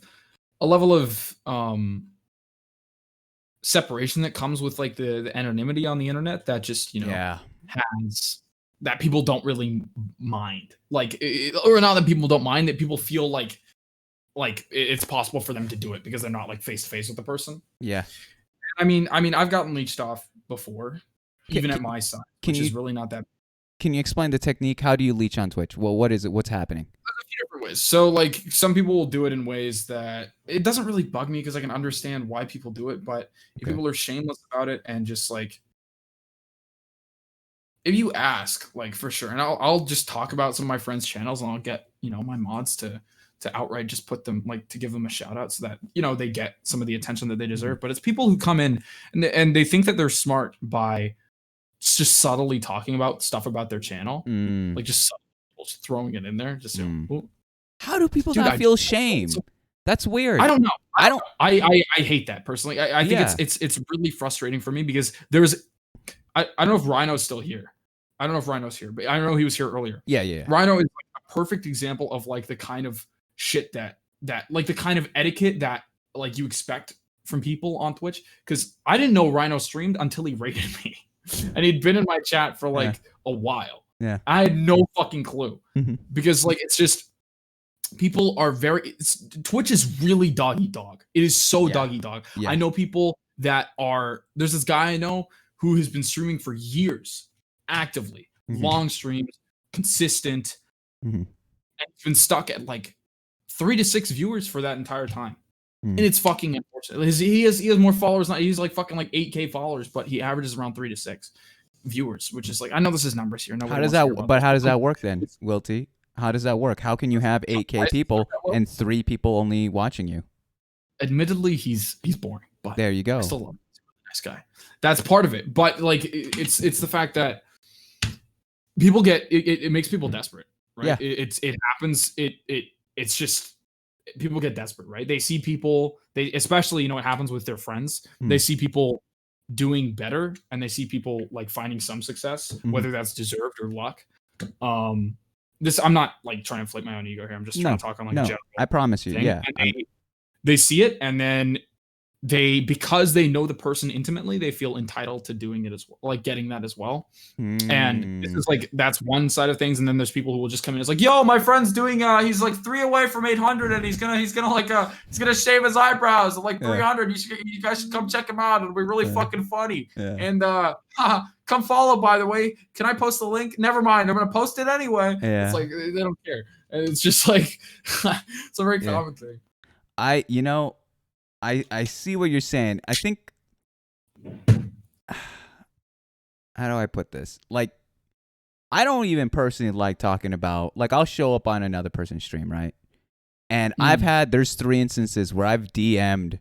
So someone in the chat, when are you streaming, moms? In front of the other stream. And that's fucking rude. When people use like emotes in other channels. Like, I love it because it's like, it's nice to see them in like a place that I know. But like, for example, like I'm pretty tight knit with Mizkif's offline chat community, which I don't know if you know much about offline chats, being on Twitch for only as long as you have, but like I'm in there pretty much every day. Yeah, and that's where I have been for like the last few years, and just like I've got good friends in there, and there's a whole chat room in there when Miz is offline, that I'm pretty close to, and I go in now because some of those people follow me now. Oh, cool. And I go in and they'll use my emotes. I'm like, because like I don't want it to seem like I'm advertising stuff. Like, one thing I will never outright do unless I'm asked specifically is say that I'm a streamer. Like I hate that. Because one, like we talked about this before, I don't look at myself as one. No. Yeah. And I don't go into somebody's channel so like, oh, I just wrapped up a big old stream, dude. That shit was crazy. I got like hosted and I got like 5 gifted subs from some dude. It was nuts, bro. It was absolutely bonkers. And it's just like, oh man. It's I don't know. It's people. It comes from like some fucking it comes from like a certain degree of shame. Yeah. And embarrassment where they try to imply it subtly in to like to leave it open for the streamer to like pick it up. But it's just like, I don't know. It's just how the platform works, but it's annoying as fuck. I mean, I think it really is.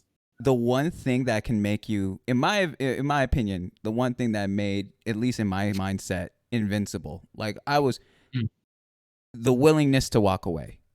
Like if people didn't fuck with me, then fine. I'll go back to being a chatter. I'll be willing to shut this shit down in an instant. Yeah. That's partly because of pride, because I don't want to keep streaming with that. And there's also partly because it's like, I really did genuinely enjoy being a chatter in all my, and I will say now, friends' streams. Like that's what it comes down to. But when it comes, like, when you start doing those techniques of self-promoing, when you start, like, it gets fucking cringy. And it like blows my mind how people can't understand that there are better ways to advertise yourself and your content than the thing is, though, people think that it works because it does to some extent. Like it's a big joke with that streamer we were talking about just a little while ago, Mizkif, that he was a professional leech, because he absolutely was, and it worked for him. And he in 2 years is now at the top of Twitch.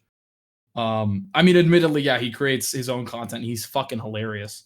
But if you have stuff behind you, if you're not just if you're not just a guy staring at your camera like this, well, and playing like Siege, if you have something behind your stream, it fucking works. It does. It does. It just does. There will be at least one person who will follow. And it's like what this whole networking thing is about. It's like going in and subtly fucking shoving your cock in to say that, oh yeah, I'm a streamer. Haha, you should follow me and come host me sometime, other streamer. Ugh. And it's like, shut the fuck up. Like people try to force friendships, which are always very fake, and they're founded upon just wanting to grow their own channel. And it's like, I see it happen. And I see it happen to me. I see it happen to friends of mine, where it's just people will try to get closer to people. They will be within like a little streaming community and like little groups or whatever. Yeah. And they'll ease their way in just to try to gain more viewers and just to try to like skim off the top of those communities, which is like, it's weird. It's very disingenuous. Thank you. Nah, I got you. But what's crazy is the fact that like I've said this to many of my friends, where it's like, if I eat, we all eat. Like, I gain nothing from me being a hater. If it being like, man, what the fuck? Why is this guy growing and I'm not? You know what I mean? Like, I want literally. I'll absolutely lift my friends up. Like, if something happens to me, I want to make sure that, if like I was saying earlier, like I'll outright, shout their name out. Very generous God. No, but like, no. It's like I'll outright, shout them out. I'll say things. But like, if it's deserved, like I feel like you have to put. For me, it's like, I don't know. This can definitely come from a certain. For me, it took a long time because I didn't stream regularly. That was my biggest issue. That was the biggest issue that I had. But at the same time, from 2017 to 2019 to early 2020, I was stuck under 10 viewers, under 5 viewers most of the time. Yeah. And I see people come in around me and around other people and implant themselves within, whatever thing and use that to just like break through immediately. And I don't know. Yeah. I think a part of me is sort of jealous. A part of me, it sort of feels like, wow, I wish it was that easy. Yeah. Because it's when you look at it, 50 followers, the hardest thing is always the average viewers, but 50 followers and 3 average viewers. And I think it's like 8 hours streamed. Yeah, that's literally it. It's a fucking 8 to 12 number like that. Yeah. 8 to 12 days, 8 hours streamed minimum is like, yeah. It's people don't know what it's like. People who come in to being friends with streamers and then start streaming and then you have communities based off of those other streamers. It's fucking hard to grow that shit from the ground up. It's terrible, dude. I wouldn't wish that on my worst enemy. I remember, dude, I had a stream. A week I streamed back in 2018. I was streaming Skyrim. No, I had so much fun. Yeah, and honestly, the Skyrim section was pretty fun. Good section. However, I streamed Skyrim for 5 hours every day for a week because I was on school holidays, and that entire week I had 2 people talk in my chat, and I was at 0 to 1 viewers to 2 viewers for an entire week, and that fucking sucked. And people ask me, like, how do I grow my channel? How do you get better? How do you keep talking? Literally just run the fucking gauntlet. That's all. Like, streaming is like a marathon in the sense that the only reason that I can talk is because I was doing it to myself for hours and hours and hours. And when there's people in my chat, it makes it a million times easier. Yeah. But I will keep until I fucking die because it's like, it's a threshold. You get over your own hill because it's like also these same people who if then, their community decreases because of whatever reason, they don't have the experience with all the shitty stuff to then deal with it. Right. Yeah. Do you know what I mean? No, like they have nothing to fall back on because they haven't experienced how fucking annoying it can be. I won't be. Here's the thing, Wilty. I'm not gonna lie to you and also not say that I wasn't part of that group of people that were blessed enough to fulfill those qualifications at a quick pace. I'm not. But the difference between fulfilling it faster and now doing what I do now was a lot of ingenuity, a lot of trial and error, a lot of literally. You've said it before. Go live, create content, or die. You're gonna die. As your channel will. There's nothing wrong with like growing past that. There's like it's not saying that like to be a streamer. It sounds really gatekeeping. To be a streamer, you have to be at 0 viewers for like a year. No, no. You have to have nothing. There's 100% people who will go past that and never experience that are fine. But those are the people that like deserve to be there. And not saying I sound like such a fucking I hear you. I hear you. I just like. They're the people that they grew for a reason and they're being sustained for a reason. Like your channel, for example, right? Because it's unique and because there's a format and because you think about what you do and the people that supported you for a reason. And it wasn't just through interaction. It wasn't just through association. It was because it's a good channel. And it's because there's like actual stuff put in. Yeah. I appreciate that. And especially the I just think you need to put work in. That's all. Like you can't expect results without putting time in. That's a lot of the shit. It's the work out before we even press go live that needs to be considered. That's a lot. Oh, as well as the go live shit that happens too, like streaming. We've already talked about before, but like the amount of planning, the amount of like, if you're gonna do YouTube shit, that's a whole other category we can get into. But you're right in that. Like, I wish I had time to do YouTube stuff. I don't have time to edit. It is. I can edit myself, but I just do not have time. Oh, dude, I created a spreadsheet to allocate finances for that. Man, it's insane. Let me let's count, man. I need to get you on the other show. I could talk to you for fucking hours about the streaming business, quote unquote, the streaming business. Not really a question, but just wanted to say that you're amazing at what's. Oh, okay. Not about me. All right, Kaden, I appreciate the kindness. Not about me tonight, baby. All right, that's too much. I appreciate it. Appreciate the kind words. Okay, straight to the cut. Do you pick your nose, Wilty? Of course. Are you more on picking than the tissue? Or depends? It's just true. I mean, I'll clean my hands, but it's I'm not gonna lie. Yeah, of course. No. I mean, people say you say that you've never picked your nose and that you don't pick your nose. You're lying. Yeah. No, you have to. You have to. I mean, I'm trying not to nowadays. Yeah. Because of it's COVID. like, yeah. You ever get the fucking? And I feel like for some reason you'd understand what I'm gonna say, but the rice boogers. Do you know what that is? Do you know what I mean by that? Oh yeah, I know what you're talking about. Yeah, those are the weirdly satisfying ones. Those are the fucking. That's an after stream activity, but I'll be digging for golden nuggets later. This one's a little bit just going straight to it. Wilty, when you kissing me, asking is craze.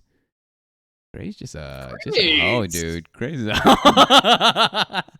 just puts himself out there like that. Sometime soon. I don't think he's here anymore, but sometime soon. Yeah, yeah. You got to. How do you make the Subway cookie? Oh, I didn't have to read it. Subway cookies. You don't make them yourself. They are mailed. They are cooked, but they're like you get little balls. The dough balls are already made. So there's no, they're really fucking good though. Subway cookies are the fucking they're shit. So good. I will say that. What's your favorite they're one? So I like the double chocolate ones or the chocolate macadamia ones. No, they're pretty good. Or is that the one with raspberry in it, or is that a different cookie? That's a different one, I think. Did you ever eat the dough balls? Oh wait, I've got a whole other fucking pathway we can go down. We made like ice cream sandwiches and shit like that. I brought a tub of ice cream into work one day, and we did like we baked, we like shaped the cookie dough into like bowls, and we baked them, and then we put ice cream in, and you made like pizzas, you know, by using the wraps. You double up on the wraps and fold the corners in, and then you get like the marinara sauce from the meatballs, and then cheese, and then you do your own toppings and you put that in. It was chocolate chip cookie dough with the cookie dough. Don't do too much of that though, because it does have egg in it. So it's like, I mean, it's up to you. You can get sick from it. But fuck it, dude. It was good. It was good. It was delicious. I've not regretted it at all. And then what's another thing we did? Floats we did with like the the soda machine. We'd take ice cream, put it into one of the cups, and then just Coke or whatever, and you got a float. Fuck yeah. That's what we did with that ice cream too. That was pretty great. That's fantastic. That was fantastic, actually. It was great.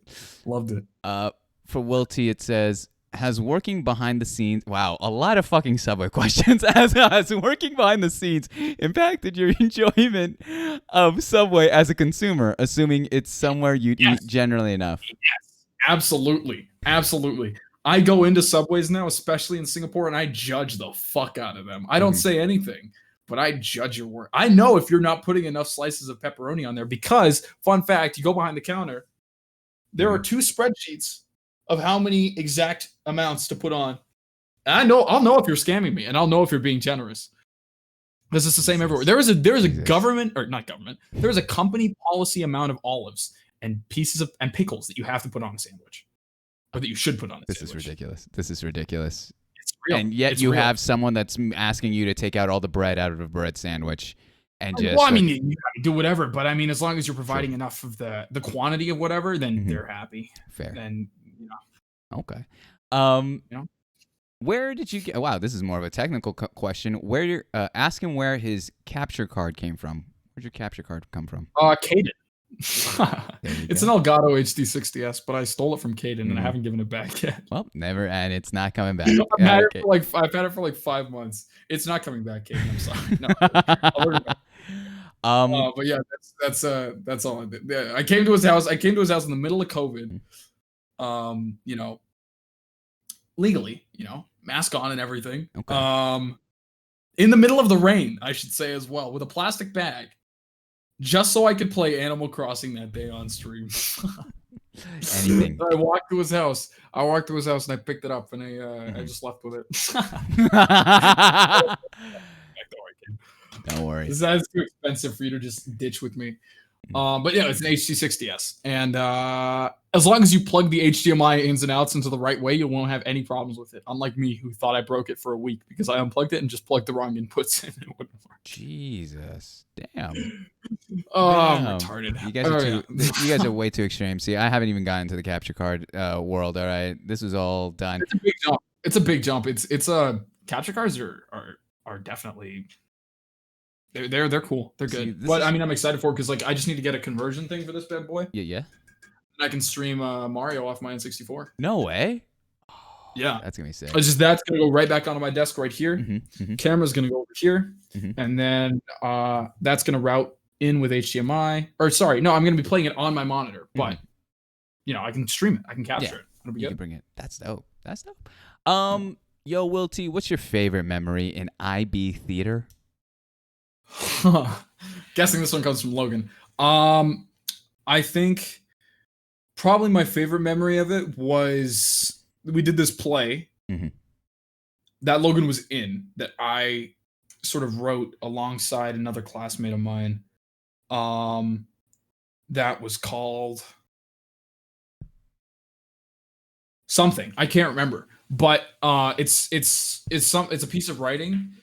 And a piece of theater that I'm really happy with. And I think it was good. It was really good. I'm really proud of it, but it could have gone a lot better if we had more time and more planning and funding.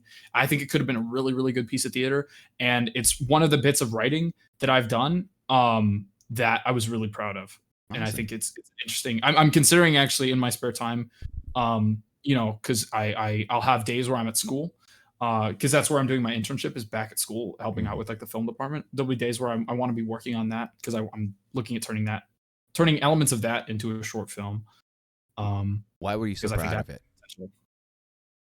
I think it was a cool. I can find it. I guess it was basically the conversation topic was sort of it was about mental health.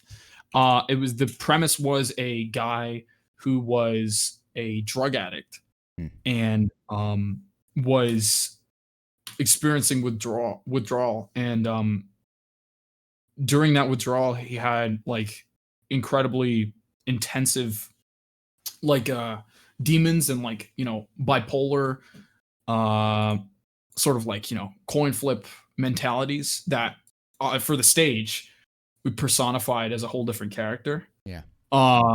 Where it was very much like a devil on the shoulder type thing. And there were a lot of things that I wanted to do with tech stuff to really kind of create that lighting and sound engineering to really kind of create that atmosphere of a mind that's slowly coming unraveled. And it was a short play, so we didn't really have time. If I had time, I could go back and I could write that out to be a 30-minute play. Nice. Because I really wanted it to go through the waves of somebody really just losing it and becoming unraveled as they deal with addiction as well as their own mental health at the same time.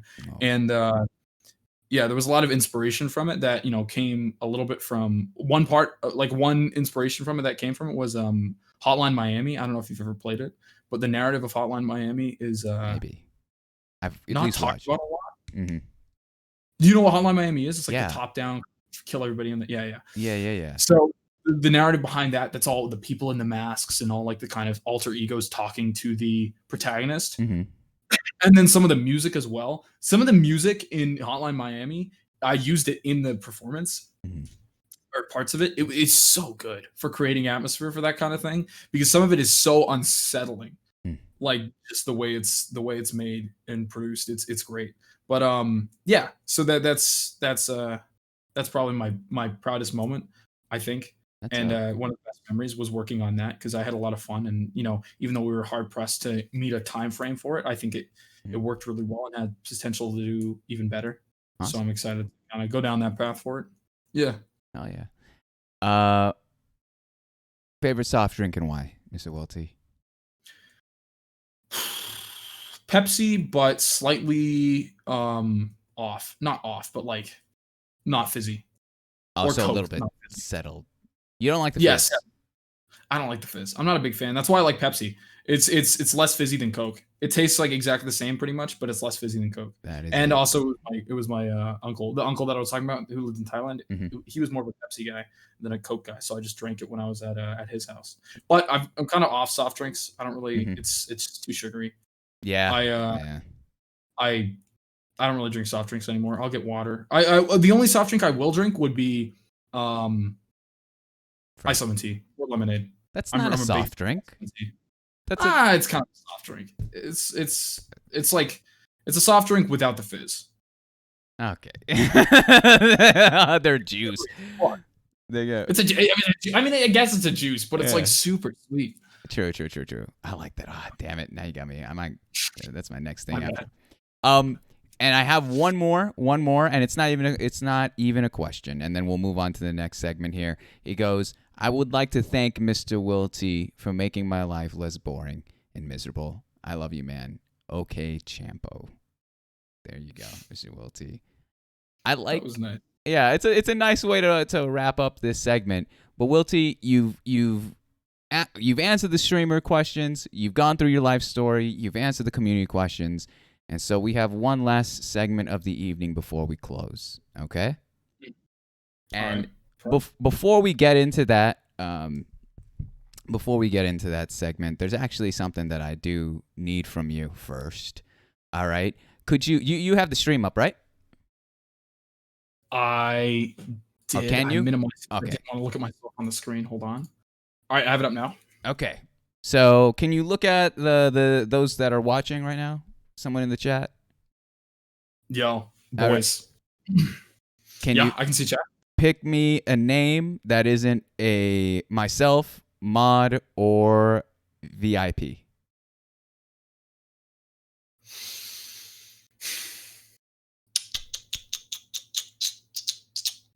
Cursor. All right. So, Mr. Cursor, that means that you have won VIP for this channel, and you will keep it as long as you have it. We do this for after every interview. I always let the fucking guests choose randomly. I don't tell them this portion. But Cursor, here's the thing, though. Oh my god. Toxic, Parker. Toxic. Holy shit. Oh my gosh. Hold on. Let me get the list of VIPs for Cursor right now. But here is the current list of VIPs.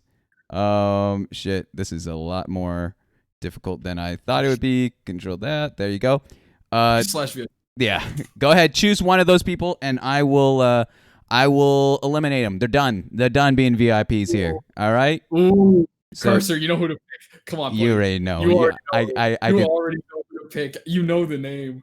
Just fucking say it. Just fucking say it, Cursor. Just fucking. Wait, huh? I wrote down the names. Here, I'll put it in the chat again. Those are the names of the current VIPs. I need you to choose one at random, Cursor. Or if you have intentions. All right.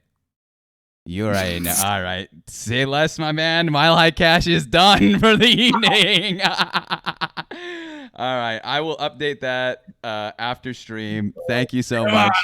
Get him out of here, baby. Get him out of here. And then, Wilty, there is one more thing you can do for me. All right. For being such an awesome fucking guest here, man. You made, honestly, you're one of the longer guests I've had just because I've legitimately had so much fucking fun just picking your brain and hearing your voice. Yes. Oh, well, either or. But, Wilty, if there was someone, who would you like to see on this show? If there's someone you can nominate for me, who would you like to see on this show? This is literally my recruiting. Other than Miz, because I think 100% he deserves to be on here. Who? Miz. But, that's Mizkif. Within a range. Sure, of course. One day, maybe. I'll write it down. Apart from him, I didn't think about that. God. Fuck. I want to say Cursor again. I'm gonna be honest. Okay. Cursor is one of my favorite streamers. Genuinely, he's a really good buddy of mine. But Cursor, he's one of the most entertaining people I know. He's the best. True. And he 100% deserves more than he gets. That's even though he's famous in trans community already. But besides that, he absolutely deserves the world. All right. And is one of the people that it's like has been kind and fucking what's the word, courteous, and just not he's just a good dude overall. Hell yeah. No, I 100% agree. And he was actually someone that I already had in mind to invite on. So you've made this so much easier. I'll look directly at the camera and I'll take both of your suggestions. Don't even lie. I write this shit on a sticky note. So let me look directly at the camera. It's kind of like I'm cutting a fucking WWF promo. Like, this is my back in the day look.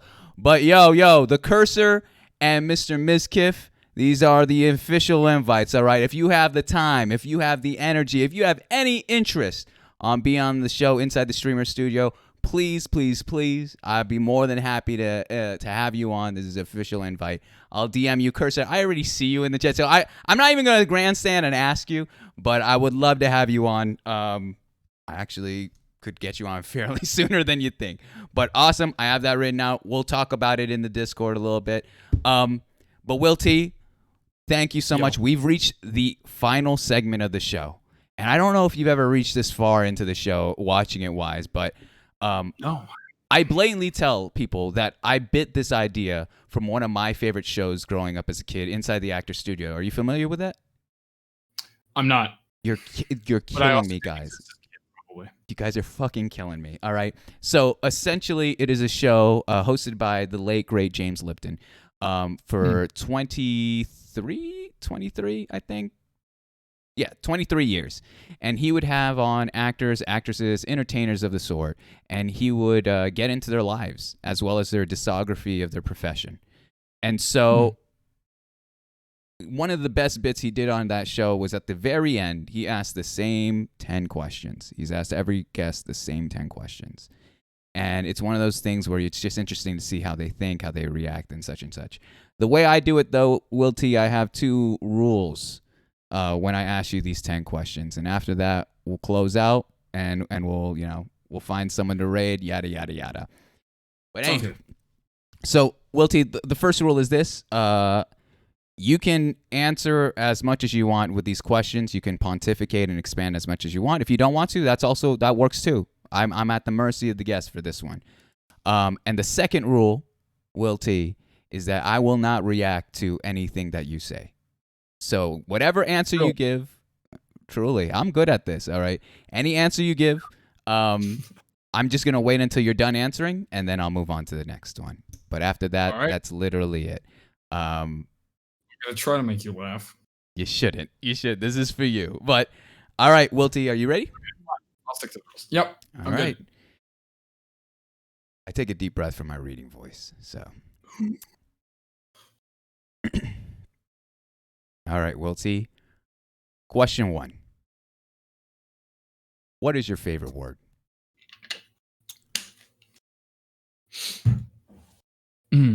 God damn it. One comes to mind, elaborate. I don't know. It sounds good. There's a lot of words that I like how they sound. Whether they're, like palindromes or rhymes or whatever. Elaborate's a good word. Pontificate is one of the things you just said. Honestly, anything with a syllable count above 2 is pretty good because it makes me think I'm not dumb for a second. But those are good. I'll take those ones. What is your least favorite word? Moist. Or any racial slur used as a punchline. What turns you on? You. What turns you off? You. What sound or noise do you love? Being inside while it's raining, playing games. What sound or noise do you hate? I'm okay. I didn't touch on this at all. I'm gonna start tweaking about it because it's an actual thing. The fucking teeth on wood is not good, and it fucking like triggers me. I really don't like thinking about it, so I'm gonna move on now. But it's like that. If that was a noise, I'd hate that. Please. What is your favorite curse word? Oh, fuck is a strong one. Pussy is like it's powerful, but I'd say overall, ooh,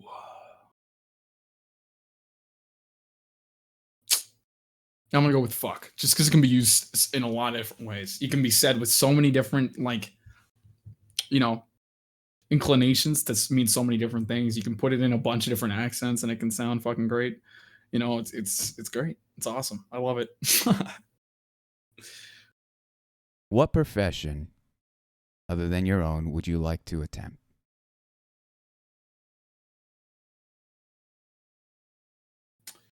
Well, I mean, not being is this like actually wait? Can you expand? Is this like guaranteed success or not? No. No.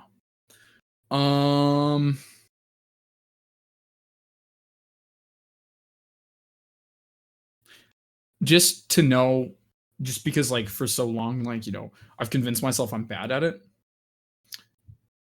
Just to give it a try. I'd like to be sort of in the business kind of things because I think I'm a good people person, and there's a lot of the numbers stuff that keeps me back, and it's what my dad does. And I think I can make a pretty good sleazy car salesman, or just I feel like I feel like I could close a couple deals or two, but we'll never know. What profession would you not like to do? I would never want to be one of the people who goes through the reported stuff on social media. Those people have the worst job in the world, and I have so much respect for anybody who's involved with that shit or cybersecurity because they filter through so much shit, and they have to watch it. And you hear so many horror stories about people doing that for like an hour, and they need counseling, and it's like government, like company mandated counseling because people will lose their shit and actually develop like PTSD. And there's a guy actually running a suit against YouTube right now because he has PTSD from having to filter through that shit as his career. It's fucked. It's unbelievable. Like just murder, sick stuff that I won't even name. It's just, I would never want that job. I wouldn't wish that on my worst enemy. And lastly, Will T, if heaven exists, what would you like to hear God say when you arrive at the pearly gates?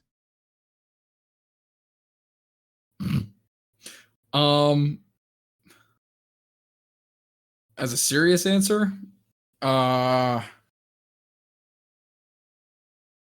don't know. Maybe like some kind of word, something telling me I did okay, something like that. Or honestly, what I'd really like to hear is like reassurance, like that I'd see people, assuming heaven does exist at this point, that I'd see people that I've lost. But that's okay if I didn't. There it is, Mr. Will T. Ladies and gentlemen, this is tonight's guest, Mr. Will T. Thank you so much, my man, for being on this fucking show. You killed it. You fucking killed it. You. Oh my god, dude.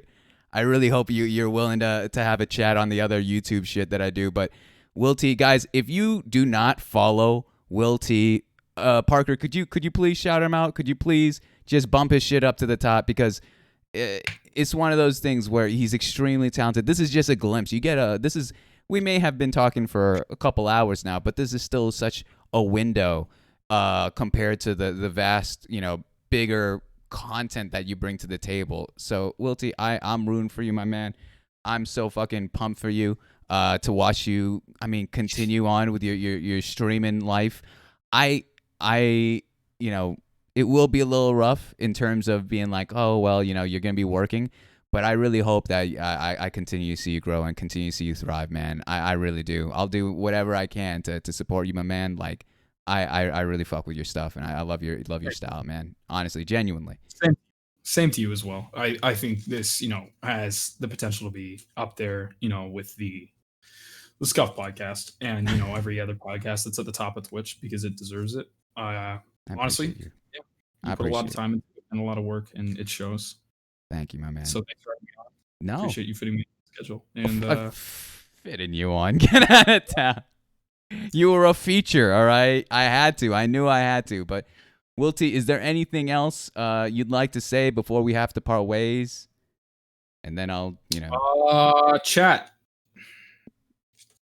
Give this man some money. Support him. Stop. Prime Gaming. Prime Gaming is a thing. Did you know, chat? With Prime Gaming, you can sub to one of your favorite streamers for free every month.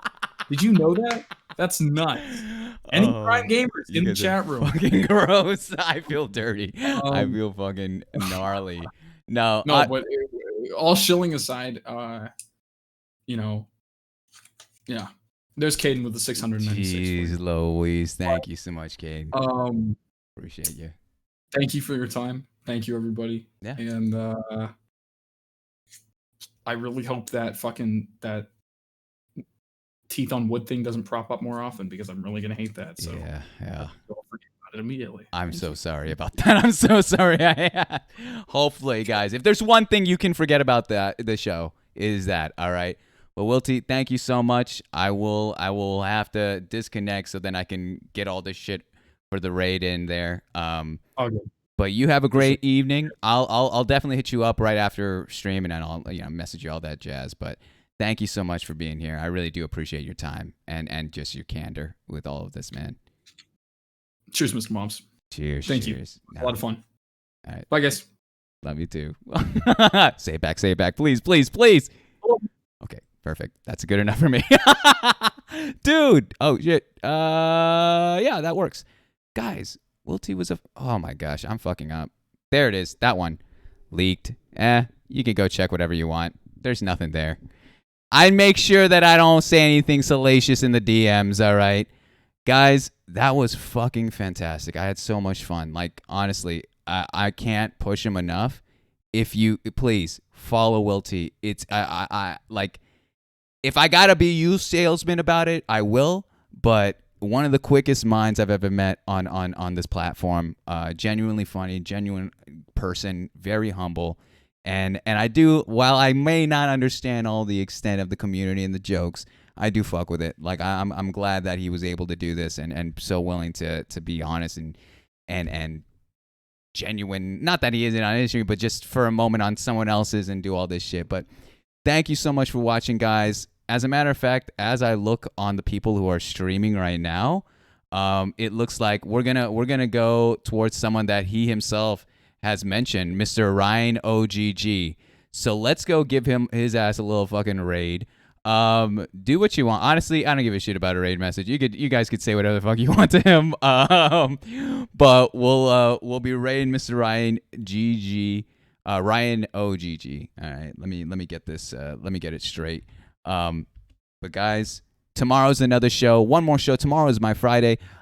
Guest starring. If you're into TikTok, you may have seen his shit. He's been blowing up the past couple months with a lot of his Australian, Japanese, multicultural kind of fucking content. Mr. Jaye himself will be on the show. He's actually, a little pro tip here, he's one of the streamers that I really fucked with right before I started streaming, and he's actually one of the people that really encouraged me to take a step forward. So it'll be really awesome to have him on, talk about life, talk about his now development. He's trying to transition. I'll give you a little spoiler. He's trying to transition from TikTok to Twitch for various reasons, and it's just one of those things where I'm really fascinated about his story, both personally and professionally. But guys, thank you so much for being here. Thank you so much for your time, your energy, all of that shit, man. And make sure to pass Ryan OGG that same love. If you don't know him, you're in for a fucking treat. He's playing some Rocket League right now. This man has a face cam and he's rocking the fucking beard, all right?